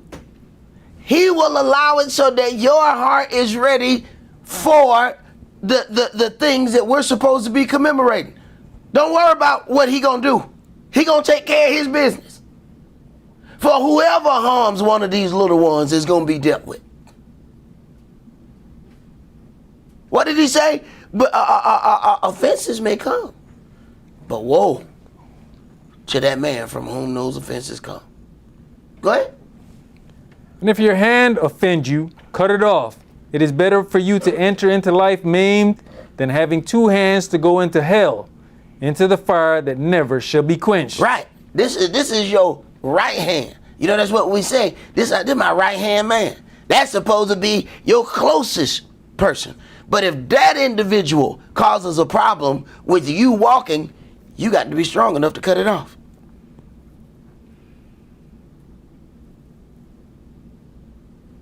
And sometimes that's very difficult for us because, we're creatures of habit. And the longer we've been around somebody, we want to continue that relationship going. But if that thing causes you a problem, you got to be strong enough to walk away. Whoever loves father and mother, sister or brother, husband or wife, more than me, they are not worthy of me. So you need to be very careful of what things you allow to get you off the path. You have made that thing an ultimate enemy of Yahweh. You put an X on its head and said, shoot right here, Yahweh.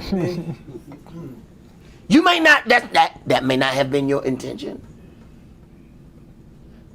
That may not have been what you were planning on doing, but you need to understand spiritually what you're doing. When you supposed to be here doing something at the church and somebody done talked you out of doing something and you over there, you understand, you painted a red X right here. Angel, shoot right there. Because you just told it, I can't obey you because of this thing. Do you understand what you did to that thing? Instead of crying saying, well, that thing made me fall. No, you made that thing get killed. Because you let that thing make you fall.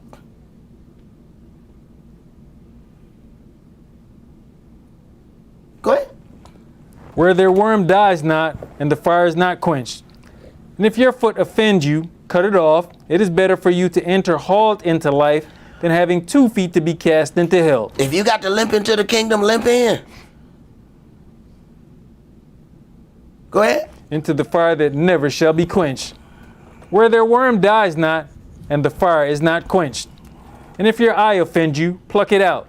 It is better for you to enter into the kingdom of Elohim with one eye than having two eyes to be cast into hell fire. These are all spiritual things that it's talking about. He ain't talking about cutting off your actual hand. He ain't talking about plucking out your actual eye. These are spiritual sacrifices. And he expects you to be able to pay attention and watch. This is causing me a problem. I got to either get it into subjection or I got to get rid of it. Do you have the faith that your Father will give you another?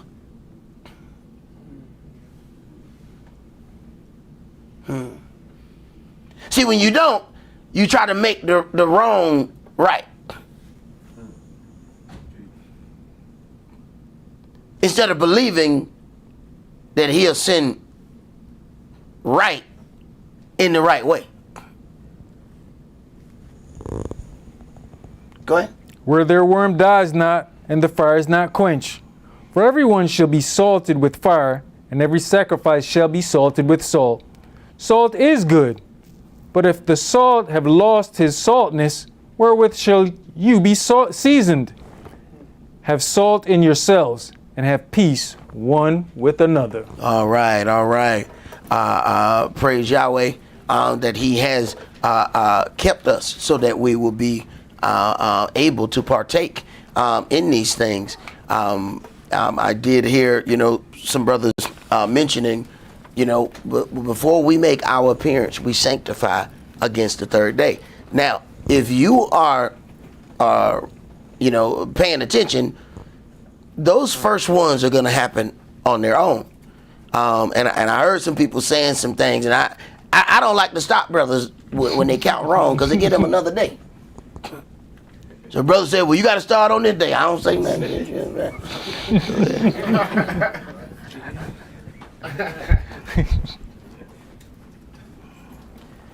But if we look, we have sanctify against the third day.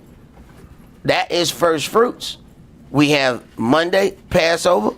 We already got to be clean to show up. Keep yourself. We got Feast of Unleavened Bread. Clean to show up. Then we have first fruits. Clean to show up. You sanctified against the third day. You sanctified against the third day without doing anything automatically because there's 3 holy days back to back. If you keep those days holy, that whole day.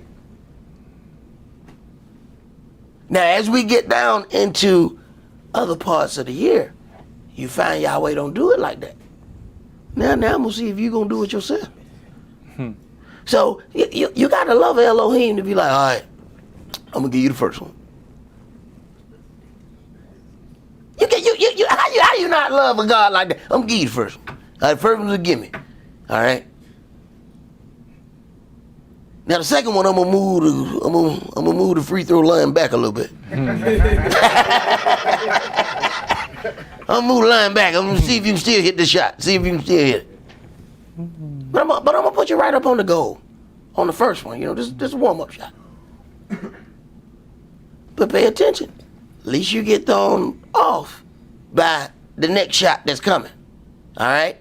And the last thing is I want to mention all of the things for our building fund, and I want to tell y'all that we are very, very close to making some things happen.